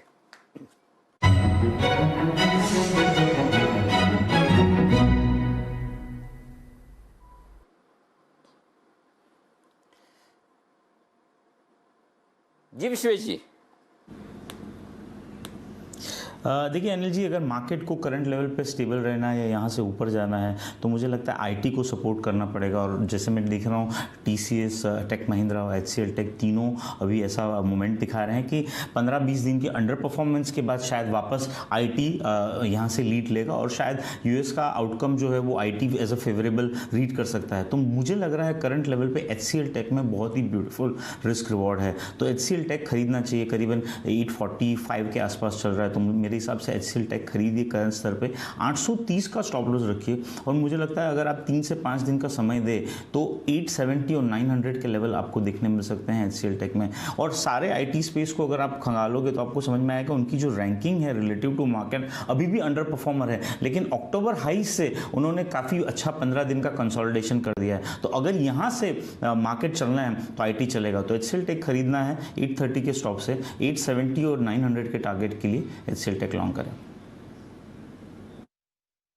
830 के स्टॉप लॉस के साथ करें आप खरीदारी एचसीएल टेक में 870 890 के टारगेट के लिए आइए। हाँ तो दीप वो ट्वीट सही में किया है ट्रम्प साहब ने, और जिसमें उन्होंने बाय भी कर दिया, बाय देन बाइडेन ने बोल दिया कि फिर जाओ भाई निकलो, क्या है ऐसा। मेरे ख्याल से मुझे किधर सेठी साहब ने भेजा था। सेठी साहब आपने भेजा ना मुझे वो मैसेज? नहीं अनिल जी, देखा तो है मैंने नहीं भेजा, आपको मिला होगा, बट ये देखा है बिल्कुल कि ट्रम्प साहब कह रहे हैं कि अगर मैं इलेक्शन हार जाता हूं तो आई लीव और you would not see me again. तो ऐसा देखा है मैंने भी। हाँ मतलब कहीं न कहीं राजनीतिक शरण लेंगे फिर, इसका मतलब। दीप क्या वाकई में वो सही है? नहीं नहीं अनिल जी, आई विश वो सही होता क्योंकि मज़ा आ जाता, पर ये किसी ने जोक में ट्वीट, ये एक्चुअली व्हाट्सएप में फॉरवर्ड करा है, ये जोक का ट्वीट है। और क्योंकि सच तो नहीं है, बट हाँ सर काफ़ी जगह सर्कुलेट हो गया। हर्ष गोयंका साहब जो ट्विटर पे काफ़ी एक्टिव रहते हैं, उन्होंने भी अपने ट्विटर पे ये डाला है, तो it's a good laugh, but such नहीं है सर ये।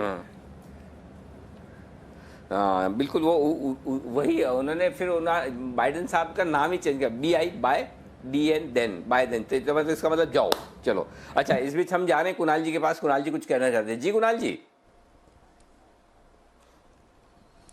अनिल जी देखिए, ये मैं इस पर कहना चाहता था अनिल जी, डोनाल्ड ट्रंप अभी इतनी जल्दी हार मानने वालों में से नहीं है अनिल जी। एक बार अगर मान लीजिए वो राष्ट्रपति चुनाव हार भी गए तो भी अनिल जी वो लगातार आपको दिखाई देंगे और लगातार टिप्पणी करते रहेंगे और इसी तरह से चलता रहेगा, तो अनिल जी कहीं जाने वाले नहीं है, बिल्कुल ये दिमाग से निकाल दीजिए ख्याल। चलो बढ़िया, कहीं नहीं जाए, वही बढ़िया है कि वो 2024 में फिर। अच्छा 2024 में अनिल जी उन्होंने एक जगह टिप्पणी करी थी कि अगर मैं हार गया तो मैं 2024 में फिर लड़ूंगा अनिल जी। तो इसलिए अनिल जी वो कहीं जाने वाले नहीं है, उनको आप देखते रहेंगे लगातार। हाँ वैसे भी ट्रम्प साहब के ट्वीट को तो हम सीरियसली लेते नहीं है, तो सच्ची वाला भी नहीं है, ये तो ऐसे ही व्हाट्सएप फॉरवर्ड यूनिवर्सिटी से आया हुआ है, तो ठीक है कोई दिक्कत नहीं। जैसा भी है जो भी है एंजॉय करिए लाइफ को, मस्त रहिए, कुछ होने जाना नहीं है। लेकिन हाँ इंटरेस्टिंग बनकर जरूर आ रहे हैं। आइए ग्लेनमार्क आने वाले हैं रिजल्ट, और देवांशी हमारे साथ तैयार बताने के लिए अनुमान। देवांशी बताइए। बिल्कुल, ग्लेनमार्क से इस बार आप देखिए थोड़े अच्छे नंबर्स का अनुमान ज़रूर किया जा रहा है। इनकी जो घरेलू आय है यहीं से सबसे ज़्यादा सपोर्ट मिलता हुआ दिखेगा। डबल डिजिट ग्रोथ का अनुमान है, 10 से 15% तक की बढ़त देखने मिल सकती है इनके घरेलू कारोबार में, क्योंकि आप देखिए जो कोविड से रिलेटेड इनकी दवा थी, इनकी बिक्री काफ़ी मजबूत होती हुई दिख रही है और इसी का जो मेजर कॉन्ट्रीब्यूशन है वो इस बार आय में होता हुआ दिखेगा। इसके अलावा अगर US की बात करें तो इस बार बहुत ज़्यादा बिक्री होती हुई नहीं दिखी है, एकदम फ्लैट नंबर्स आते हुए दिखेंगे। और रेस्ट ऑफ द वर्ल्ड की अगर बात करें तो थोड़ी कमज़ोरी इस बार आती हुई दिख सकती है। कुल मिला के इस बार इनकी जो आय है इसमें करीब 1% तक की गिरावट आ सकती है, फ्लैट रह सकती है इनकी आय। कामकाजी मुनाफा इस बार 8 से 9% बढ़ेगा, क्योंकि इनके कामकाजी खर्च में इस बार कमी होती हुई दिखी है, जैसे सारे फार्मा कंपनीज में हम देख रहे हैं। साथ ही इनकी जो मार्जिन्स हैं वो भी 16% से बढ़कर 17% होने का अनुमान किया जा रहा है। जो हाई मार्जिन जो प्रोडक्ट्स हैं इनकी भी बिक्री थोड़ी सी ज़्यादा होती हुई दिख रही है, जिसके चलते इनके मार्जिन्स को थोड़ा सा सहारा मिला है। मुनाफा इस बार करीब 6% तक कम होता हुआ दिखेगा, लेकिन अब देखिए ओवरऑल जो डोमेस्टिक फॉर्मुलेशन या डोमेस्टिक जो बिज़नेस है वो काफ़ी अच्छा करता हुआ दिखेगा। नज़र रहेगी कमेंट्री पर कि आने वाले जो लॉन्चेस हैं वो किस तरह से होते हुए दिख रहे हैं, बट ओवरऑल नंबर्स पर ये नज़र करें कि जो घरेलू आय है वो कितनी बढ़ती हुई दिख रही है, और अगर यूएस से अच्छे नंबर्स आते हैं तो और भी अच्छे नंबर्स आ सकते हैं। ओके, तो नज़र रखते हैं, इंतज़ार है बड़े नतीजों का, और इसलिए आप एक्शन भी देख रहे हैं। एक बार नतीजों की बात करिए, सेंट्रल बैंक के नतीजे आ गए हैं। अब उतना मार्केट का फोकस नहीं रहता है जितना एक समय इस बैंक पर रहता था, पर नतीजों में थोड़ा मिला जुला रुझान आपको आते हुए दिख रहा है सेंट्रल बैंक में। मैं आपको नतीजे जल्दी से बता देता हूँ। NII नेट इंटरेस्ट इनकम में हमने 24% की बढ़त देखी है, पर साथ ही अगर आप देखें तो प्रोविजनिंग फिगर भी बढ़ा है। YOY भी अगर आप देखें साल दर साल तो भी प्रोविजनिंग 40% बढ़ी है, और तिमाही दर तिमाही देखें तो भी 975 करोड़ से बढ़कर प्रोविजनिंग 1105 करोड़ की आई है। पर NPAs में हमने गिरावट देखी है। ग्रॉस NPAs 18% घटकर 17.3% आया, और नेट NPAs यहाँ पर बढ़िया सुधार है, 6.76% से घटकर 5.6% के आए हैं। जी अनिल जी। बिल्कुल, तो ये है CBI यानी कि सेंट्रल बैंक ऑफ इंडिया के नतीजे आपके लिए। नतीजे के बाद स्टॉक दमदार प्रदर्शन करता हुआ आज के सेशन में। आइए बढ़ते हैं आगे, और अब बिगुल है कुणाल जी और राकेश जी के लिए, और बिगुल चार्ट कॉर्नर का नहीं है, ये बिगुल है स्पेशल वाला। आजकल स्पेशल पिक बड़ी आ रही है, रोज दिन की एक तो आई जाती है, नहीं तो कई बार हफ्ते भर तक नहीं आती थी। तो बाजार की तेजी में कुछ बेहतरीन और स्पेशल पिक आ रही है कुणाल जी और राकेश जी की तरफ से। बिगुल।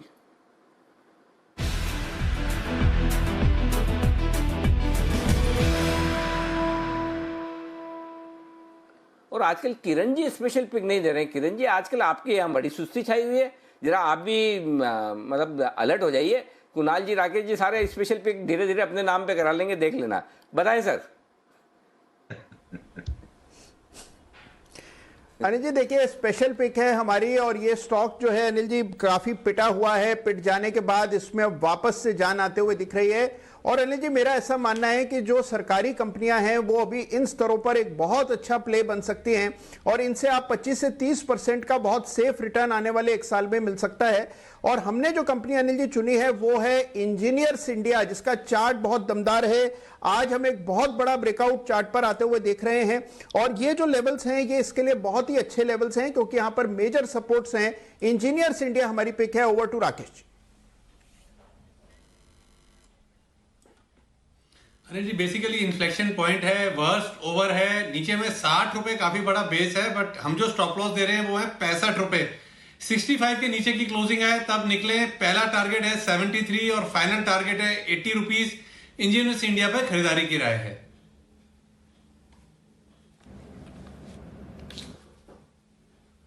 माफ कीजिएगा, यहाँ पर खरीदारी करने की राय। बड़े दिनों बाद ये स्टॉक रेडार पर आया है, नहीं तो हम तो भूल भी गए थे कि ये लिस्टेड भी है। नहीं तो आजकल तो PSU और PSU बैंक्स, इनको तो लोग भूल ही जाते हैं कि ये स्टॉक भी लिस्टेड है। ये स्टॉक थोड़े बहुत अगर रडार पे आते हैं तो वो सुमित जी के आते हैं, और सुमित जी भी आज बहुत तनाव में भी दिख रहे हैं। सुमित जी मतलब सुमित जी तनाव किस बात का है? कुछ कॉल्स आ नहीं पा रहे हैं, या मतलब क्या क्या चीज का तनाव है? आपके चेहरे पे मैं साफ देख रहा हूँ। मस्ती की पाठशाला में चल रहा है। फटाका चूज करता हूँ तो एनालिस्ट नहीं मैच होता है, एनालिस्ट चूज करता हूँ तो स्टॉक मैच नहीं होता है, स्टॉक चूज करता हूँ तो सारा दिमाग अनिल जी उसमें लगा हुआ है सारे दिन मस्ती की पाठशाला में। बात तो सही है, इस बार थोड़ा मुश्किल वाला काम दे दिया है मैंने। मुझे भी लगा देने के बाद कि यार ये तो काम मुश्किल है कि 3 जनों को एक साथ, मतलब कैसे एक ऐसा पटाखा, उसका नेचर किसी शेयर से मिलता हो, फिर उसका नेचर किसी एनालिस्ट से मिलता हो, तो एनालिस्ट से मिले तो शेयर से न मिले, शेयर से मिले तो पटाखे से न मिले, पटाखे से मिले तो एनालिस्ट से, मतलब मुश्किल काम है। देखो, लेकिन आप लोगों को रखा ही मैंने इसीलिए कि आप मुश्किल काम कर पाते हैं। एक और मुश्किल काम जो जी जी जी जी सुमित जी। अनिल जी, मैंने है ना फटाकों के साथ अगले साहब को मैच किया, किरण जी को मैच किया, राकेश जी को मैच किया। किसी के साथ कोई चीज मैच होती है, किसी के साथ कोई चीज नहीं होती, तो एकदम डिफिकल्ट टास्क है इस बार वाला। बिल्कुल बिल्कुल, लेकिन डिफिकल्ट टास्क को बहुत आसानी से ऐसे चुटकियों में कर जाते हैं, बूम बूम करते हुए जय ठक्कर। आ गए हमारे साथ कैश का ऑप्शन देने के लिए।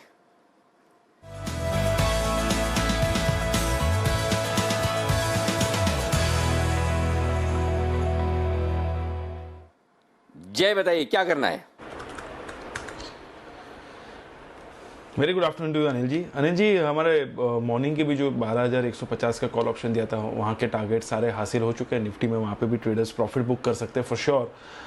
अभी अनिल जी हम लाइफ टाइम हाई के काफ़ी करीब है, बट मुझे ऐसा लग रहा है कि वहाँ तक एक दफ़े निफ्टी जाना चाहिए एंड एटलीस्ट कुछ नहीं तो 325 350 तक के लेवल्स एक बार छुएगा एंड देन कहीं ना कहीं 400 के आसपास 12,400 432 जो भी हाईस थे प्रीवियस, वहाँ पे शायद थोड़ा एक रेजिस्टेंस फेस कर सकता है, बट पहले एक दफ़े वहाँ पे जा सकता है ऐसा मुझे लग रहा है। तो निफ्टी का ही वापस से कॉल ऑप्शन लेकर चलना है अनिल जी। एंड अब जब लेना है तो at the money call option लेना है अनिल जी। 12,250 के कॉल ऑप्शन पर हम बाय रिकमेंडेशन मैं दूंगा यहाँ पे। इसका अभी ट्रेड चल रहा है करीब 106 के आसपास, 106 107 के आसपास अनिल जी ये मिल रहा है, तो इसको लेकर चले। एंड यहाँ पर अनिल जी जो स्टॉप लॉस प्लेस करना है वो मैं कहूँगा बहुत ही छोटा सा है कंपैरेटिवली। नीचे की तरफ जो स्टॉप लॉस बनकर आ रहा है दैट इज समवेयर अराउंड 78, तो 106 107 के रेंज में लेना है। 78 का स्टॉप लॉस रहेगा, 12,250 का निफ्टी का कॉल ऑप्शन। एंड ऊपर में जो पहला टारगेट बनेगा अनिल जी इसका, that would be somewhere around 142 पहला वाला टारगेट, एंड दूसरा टारगेट बन रहा है 164 का। दूसरा टारगेट थोड़ा अग्रेसिव है अनिल जी, बिकॉज अगर 325 के 300 के लेवल्स निकले तो आई थिंक और स्पॉट देखने मिलेगा। सो 142 164 ये दो टारगेट्स के लिए ये वाला कॉल ऑप्शन खरीद कर जा सकते हैं। तो ये है आपके लिए निफ्टी पर 12,250 का कॉल ऑप्शन खरीदने की राय है आपके लिए। 106 रुपये में अभी 12,200 का कॉल ऑप्शन जो खरीदने की राय दी थी, मेरे ख्याल से उसके तो टारगेट आने की तैयारी में है, आई है ना। आप 106 में दे रहे हो, तो जो नितिन जी ने दिया था वो मेरे ख्याल से उनके टारगेट्स आने की तैयारी में है ही। नितिन जी नहीं 170 175 के टारगेट है, थोड़ा वक्त है 170 175 के टारगेट आने में, लेकिन 12,210 के आसपास उन्होंने दिया था और 12,265 डे हाई पर आ चुका है देखिए। और बैंक निफ्टी भी 27,800 पर। तो 2:30 बजे दीप जो हम बता रहे थे कि आप एक झटका देगा, उस झटके में लीजिए एग्जैक्टली 26,500 26,550 की रेंज में बैंक निफ्टी आया, वहाँ से घुमा 12,200 के आसपास निफ्टी आया, तो परफेक्ट लेवल पर आया और वहाँ से फिर से डे हाई बना था। और नितिन जी की स्टडी भी एकदम परफेक्ट रही कि यहाँ से खरीद लीजिए, इतना करेक्शन मिला है। एक बेहतरीन स्ट्रेटेजी आपको, एक बेहतरीन पिक सेठी साहब की तरफ से भी स्पेशली आ रही है, लेकिन उससे पहले एक बिगुल वागले साहब के लिए, वागले का वंडर।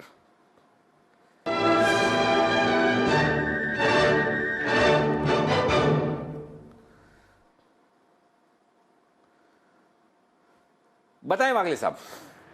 अनिल जी, बीटीएसटी मुझे बंधन बैंक में करना है, ये लेके जाना चाहिए। 333 का एक स्ट्रॉन्ग मल्टीपल रेजिस्टेंस है, इसको ब्रेक करने की तैयारी है, शायद गैप अप ओपन होगा। अभी 332.50 है, यहाँ पर लेके चलिए। 228.50 4 रुपए की रिस्क होगी, 1.25% की। और 342 345 तक के टारगेट्स मैं मंडे को मॉर्निंग में ही देख रहा हूँ, मुझे 3% की अप मूव दिखाई दे रही है।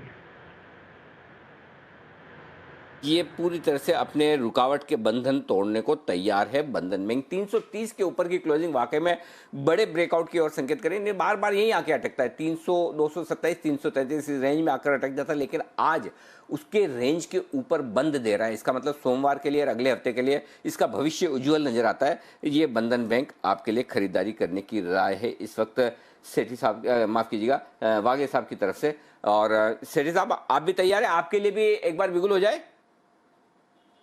बिल्कुल बिल्कुल अनिल जी।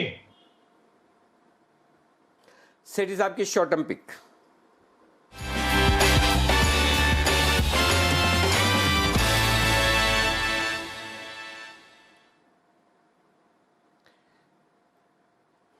बताएं सेठी साहब।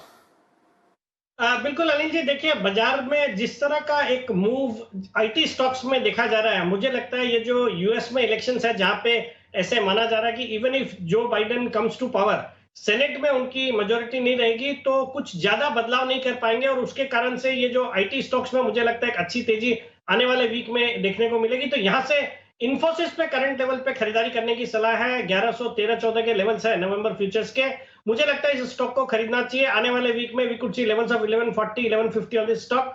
स्टॉप लॉस रहेगा 1100 रुपए। 1100 रुपए के स्टॉप लॉस के साथ यहां पर खरीदारी करने की राय है इन्फोसिस में सेठी साहब की तरफ से। 1113-14 के आसपास ये चल रहा है, यहां पर खरीदारी कर सकते हैं। टारगेट क्या बताया सेठी साहब? 1140 पहला टारगेट, 1150 दूसरा टारगेट। आप तो जनरली दो एक साथ देते हो, अभी एक ही। स्टॉक क्या स्टॉक अनिल जी, 2 स्टॉक तो मैंने कैश मार्केट में ऑलरेडी दे दिए हैं। फिर आज शो में कंटिन्यू हूं तो मैंने एक एफएनओ का अभी रडार पे आया तो वो मैंने बोला है। बाकी अनिल जी, कल जो मैंने एक्साइड इंडस्ट्रीज भी जो दिया हुआ है वो भी होल्ड करने की सलाह है। इसके मंगलवार को नतीजे है। मुझे लगता है इस स्टॉक को भी अगर किसी ने नहीं लिया है तो करंट लेवल्स पे एक्साइड इंडस्ट्रीज को भी खरीदा जा सकता है 164 64.5 के लेवल पे। चलिए, बहुत ही अच्छी बात है। एक्साइड इंडस्ट्रीज को भी आप खरीदारी कर सकते हैं। ये भी 164 के आसपास है। मंगलवार को नतीजे से पहले यहाँ पर भी रहेगी खरीदारी। आइए बढ़ते आगे, सुमित जी का सुपरहिट।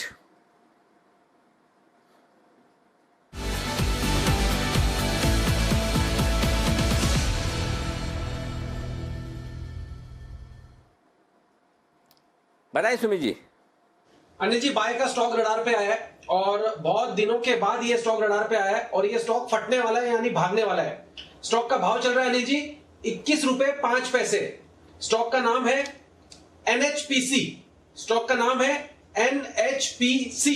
ये स्टॉक के अंदर अनिल जी आज ब्रेकआउट है। अच्छे खासे कंसोलिडेशन और चैनल का ब्रेकआउट है।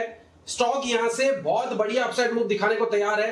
8 से 10% का मिनिमम मूव NHPC के अंदर देखने को मिलना चाहिए। 23 रुपए से लेके 25 रुपए तक के टारगेट स्टॉक के अंदर नेक्स्ट वीक में देखने को मिलने चाहिए। BTST के तौर पे NHPC के अंदर यहाँ पे CMP पे खरीदारी कर सकते हैं। स्टॉक में जस्ट अभी मोमेंटम बिल्टअप होना स्टार्ट हुआ है। 40 लाख शेयर्स के आसपास का वॉल्यूम देखने को मिल रहा है। स्टॉक ने 200 DMA लेवल अभी जस्ट ब्रेक किया है, तो ये स्टॉक यहां से एक बड़ा मूव दिखाने को तैयार है। 10% मिनिमम, 15 से 18% तक का मूव नेक्स्ट वीक में स्टॉक में देखने को मिलना चाहिए। इसके अंदर ब्रेकआउट है। 20 रुपए 10 पैसे का स्टॉप लॉस है, खरीदारी करें। ऊपर में 23 रुपए से लेकर 25 रुपए तक के टारगेट देखने को मिलने चाहिए। 25 रुपए के टारगेट के लिए खरीदारी करें NHPC में, ये है राय।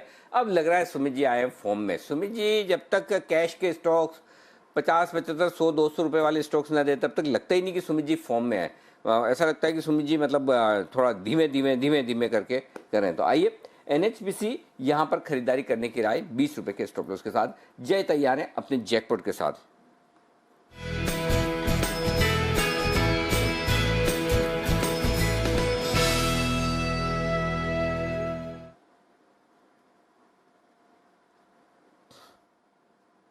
बताएं संजय। यानी जी बड़े दिनों बाद ये इनफैक्ट स्टॉक हाथ में आया है। इनफैक्ट काफ़ी अपवर्ड मोमेंटम देखने मिला था, पर पिछले 1-1.25 महीने से ये स्टॉक पे एक फॉल देखने मिला था। ये स्टॉक का नाम है जुबिलियंट फूड्स। अनिल जी, इसको खरीदना है। इनफैक्ट इसमें जो एक फॉल आया है वो प्रीवियस मूव के 38% रिट्रेसमेंट के आसपास रुका है। बट देन अनिल जी इसको खरीदना है ऑप्शंस के जरिए डेफिनेटली। तो इसका 2300 वाला कॉल ऑप्शन अनिल जी खरीद कर चलना है, जो करीब 65 के रेंज में मिल रहा है। तो 65 के रेंज में खरीदिए इसको। 42 का एक स्टॉप लॉस लगाना है जी नीचे में, थोड़ा सा दूर रहेगा, बट मेरा टारगेट बहुत ही पोजिशनल है। बिकॉज मैं ये मानता हूँ कि नवंबर सीरीज में जुबिलियंट फूड्स अपने प्रीवियस जो हाइस थे अगस्त के, इनफैक्ट नहीं सितंबर के, इनफैक्ट वो निकाल देगा। जो करीब 2328 2330 वाले जो हाइस थे वो इजीली निकाल के मुझे लग रहा है 2450 तक भी जा सकता है। 5th वेव मंथली डिग्री पर स्टार्ट हो चुकी है इसकी। और वीकली मोमेंटम, मंथली मोमेंटम दोनों ही बाय में है। डेली मोमेंटम अभी फ्रेश बाय क्रॉसओवर दे रहा है 1-1.25 महीने के बाद। अनिल जी, इसका जो पहला टारगेट ऊपर की तरफ रहेगा दैट कम्स टू अराउंड 88, पहला वाला टारगेट। सेकंड टारगेट बन रहा है 96 का। अग्रेसिव टारगेट्स भी है, स्टॉप लॉस थोड़ा दूर है इसलिए। सो ये दो टारगेट्स के लिए 88 एंड 96 के लिए इसको खरीद कर चलना है Anil ji. Jubilant food is going to be again one stock जो नवंबर में बहुत ही अच्छी तरह से परफॉर्म करेगा और मे बी फ्रेश हाइस भी लगा दिए महीने में।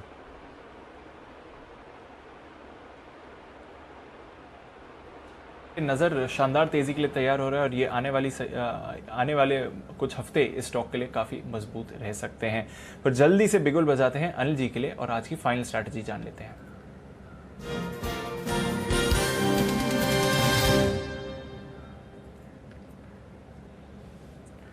अनिल जी, डाउ के फिसलने का भारतीय बाजारों पर ज्यादा प्रभाव नहीं आते हुए दिखा है सर। हालांकि अब डाउ फ्यूचर्स 200 पॉइंट से ज्यादा नीचे दिख रहे हैं और नैस्डैक फ्यूचर्स में भी 1.25% की गिरावट आती हुई दिख रही है, पर भारतीय बाजार पर उसका तो प्रभाव नहीं आया है। और साथ ही यूरोप की भी बात करें सर, तो यहाँ पर भी थोड़ी गिरावट बढ़ गई है। आधे % तक नीचे थे, अब आधे से 1%, ऑलमोस्ट 1% नीचे आपको यूरोप के बाजार दिख रहे हैं। तो थोड़े ज्यादा फिसले हैं ग्लोबल बाजार इस समय सर, बताइए क्या करके जाना चाहिए?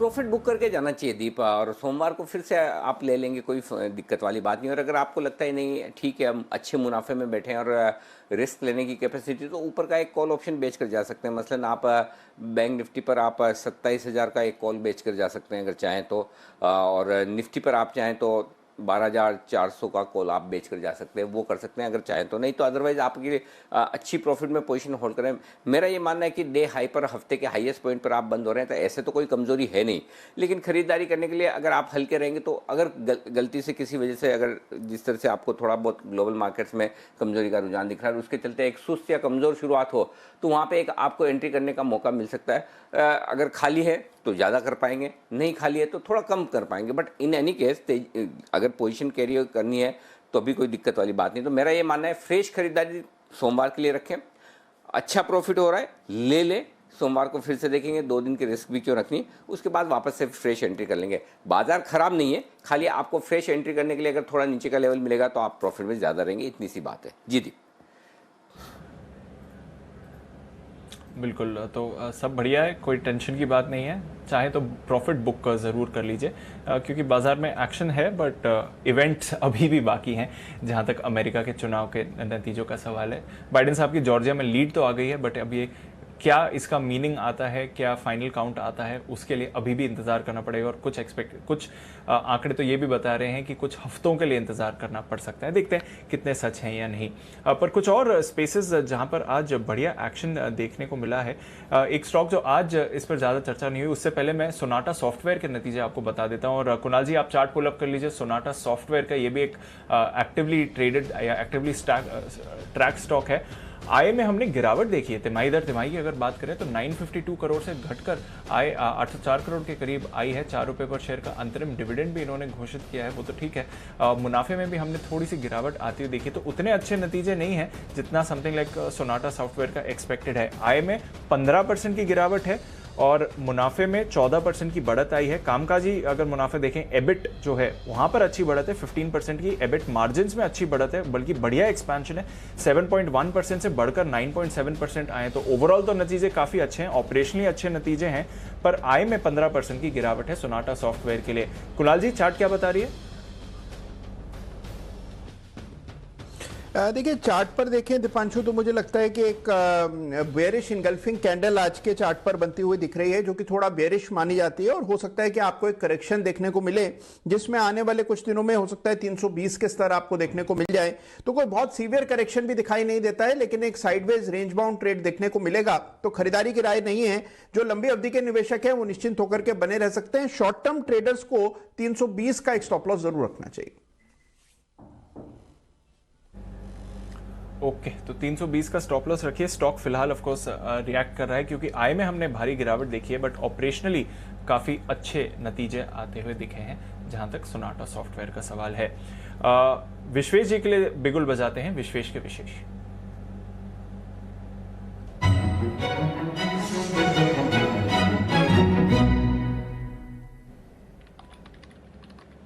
बताएं विश्वेश जी।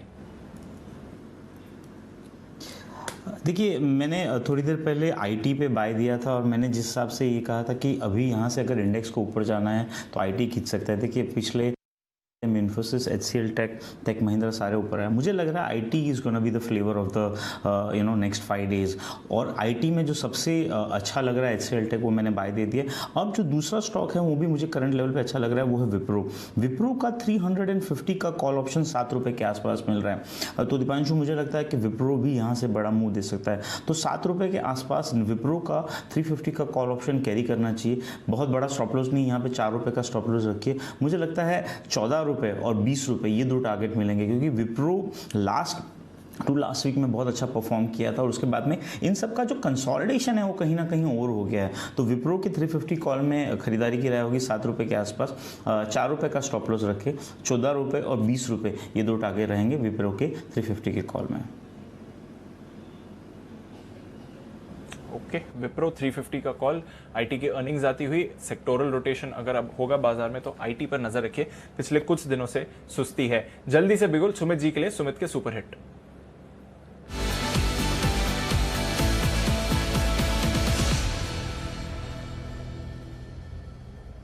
बताएं सुमित जी।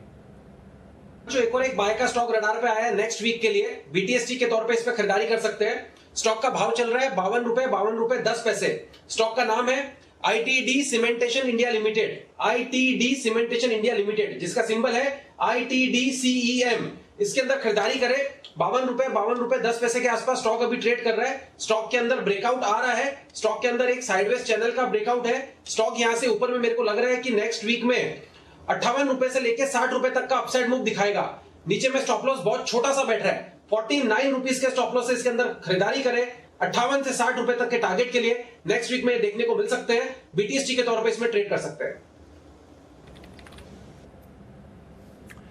ओके, तो नजर रखिए आईटीडी सीमेंटेशन। और एक और पिक जो अभी थोड़ी देर पहले सुमित जी ने दिया था एनएचपीसी, वहां पर देखिए 21.65 पर सुमित जी ने दिया था, उसके बाद 22.50 तक आपने एनएचपीसी को भी आते हुए देखा है। तो वहां पर एक शानदार उछाल सुमित जी के कॉल देने के एकदम बाद ही आया। कल भी हमने देखा था कि ब्रिगेड पर भी कुछ ऐसी मूव आई थी टुवर्ड्स एंड ऑफ ट्रेड, एक शानदार उछाल आया था और ऑलमोस्ट टारगेट्स भी सुमित जी के आते हुए दिख गए थे।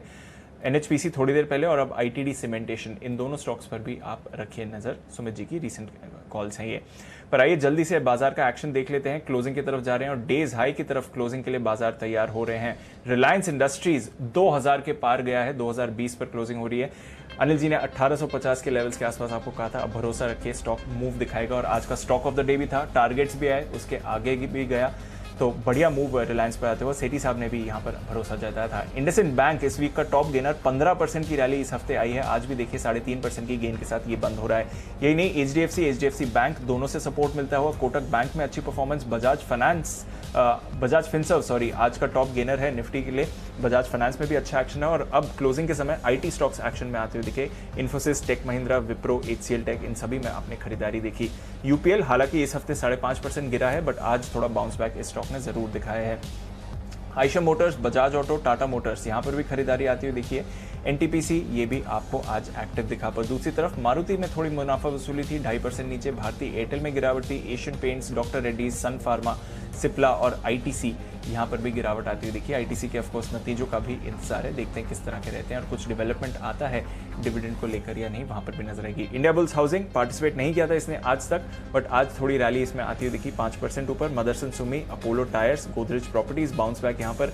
आरबीएल बैंक 200 के पार जाने की तैयारी में ये स्टॉक दिख रहा था। बंधन बैंक 330 के ऊपर क्लोजिंग के लिए तैयार है, देखते हैं यहाँ से क्या ऊपरी स्तर आते हैं इस पर। पेज इंडस्ट्रीज, मुथूट और पेट्रोनेट कुछ और स्टॉक्स जहां पर एक्शन रहा। तो Anil ji, all in all शानदार क्लोजिंग, बाजार मल्टी मंथ हाईज पर सर। ग्लोबली कोरोना लॉकडाउन शुरू होने से पहले के लेवल्स पर बाजार बंद होते हुए दिख रहे हैं और डेज हाई पर क्लोजिंग हुई है सर। बिल्कुल, तो मजबूत क्लोजिंग होती हुई दिखी, इसमें कोई डाउट नहीं। और मेरे ख्याल से 23 मार्च के बाद से जो रिकवरी हुई उसका हाईएस्ट लेवल है निफ्टी और बैंक निफ्टी पर, इंट्राडे भी और क्लोजिंग बेसिस पर भी। तो जो क्लोजिंग आज मिली है बहुत ही शानदार, दमदार। 26,750 800 जो फाइनल टारगेट था बैंक निफ्टी का, एग्जैक्टली वहां पर जाकर क्लोजिंग हुई है।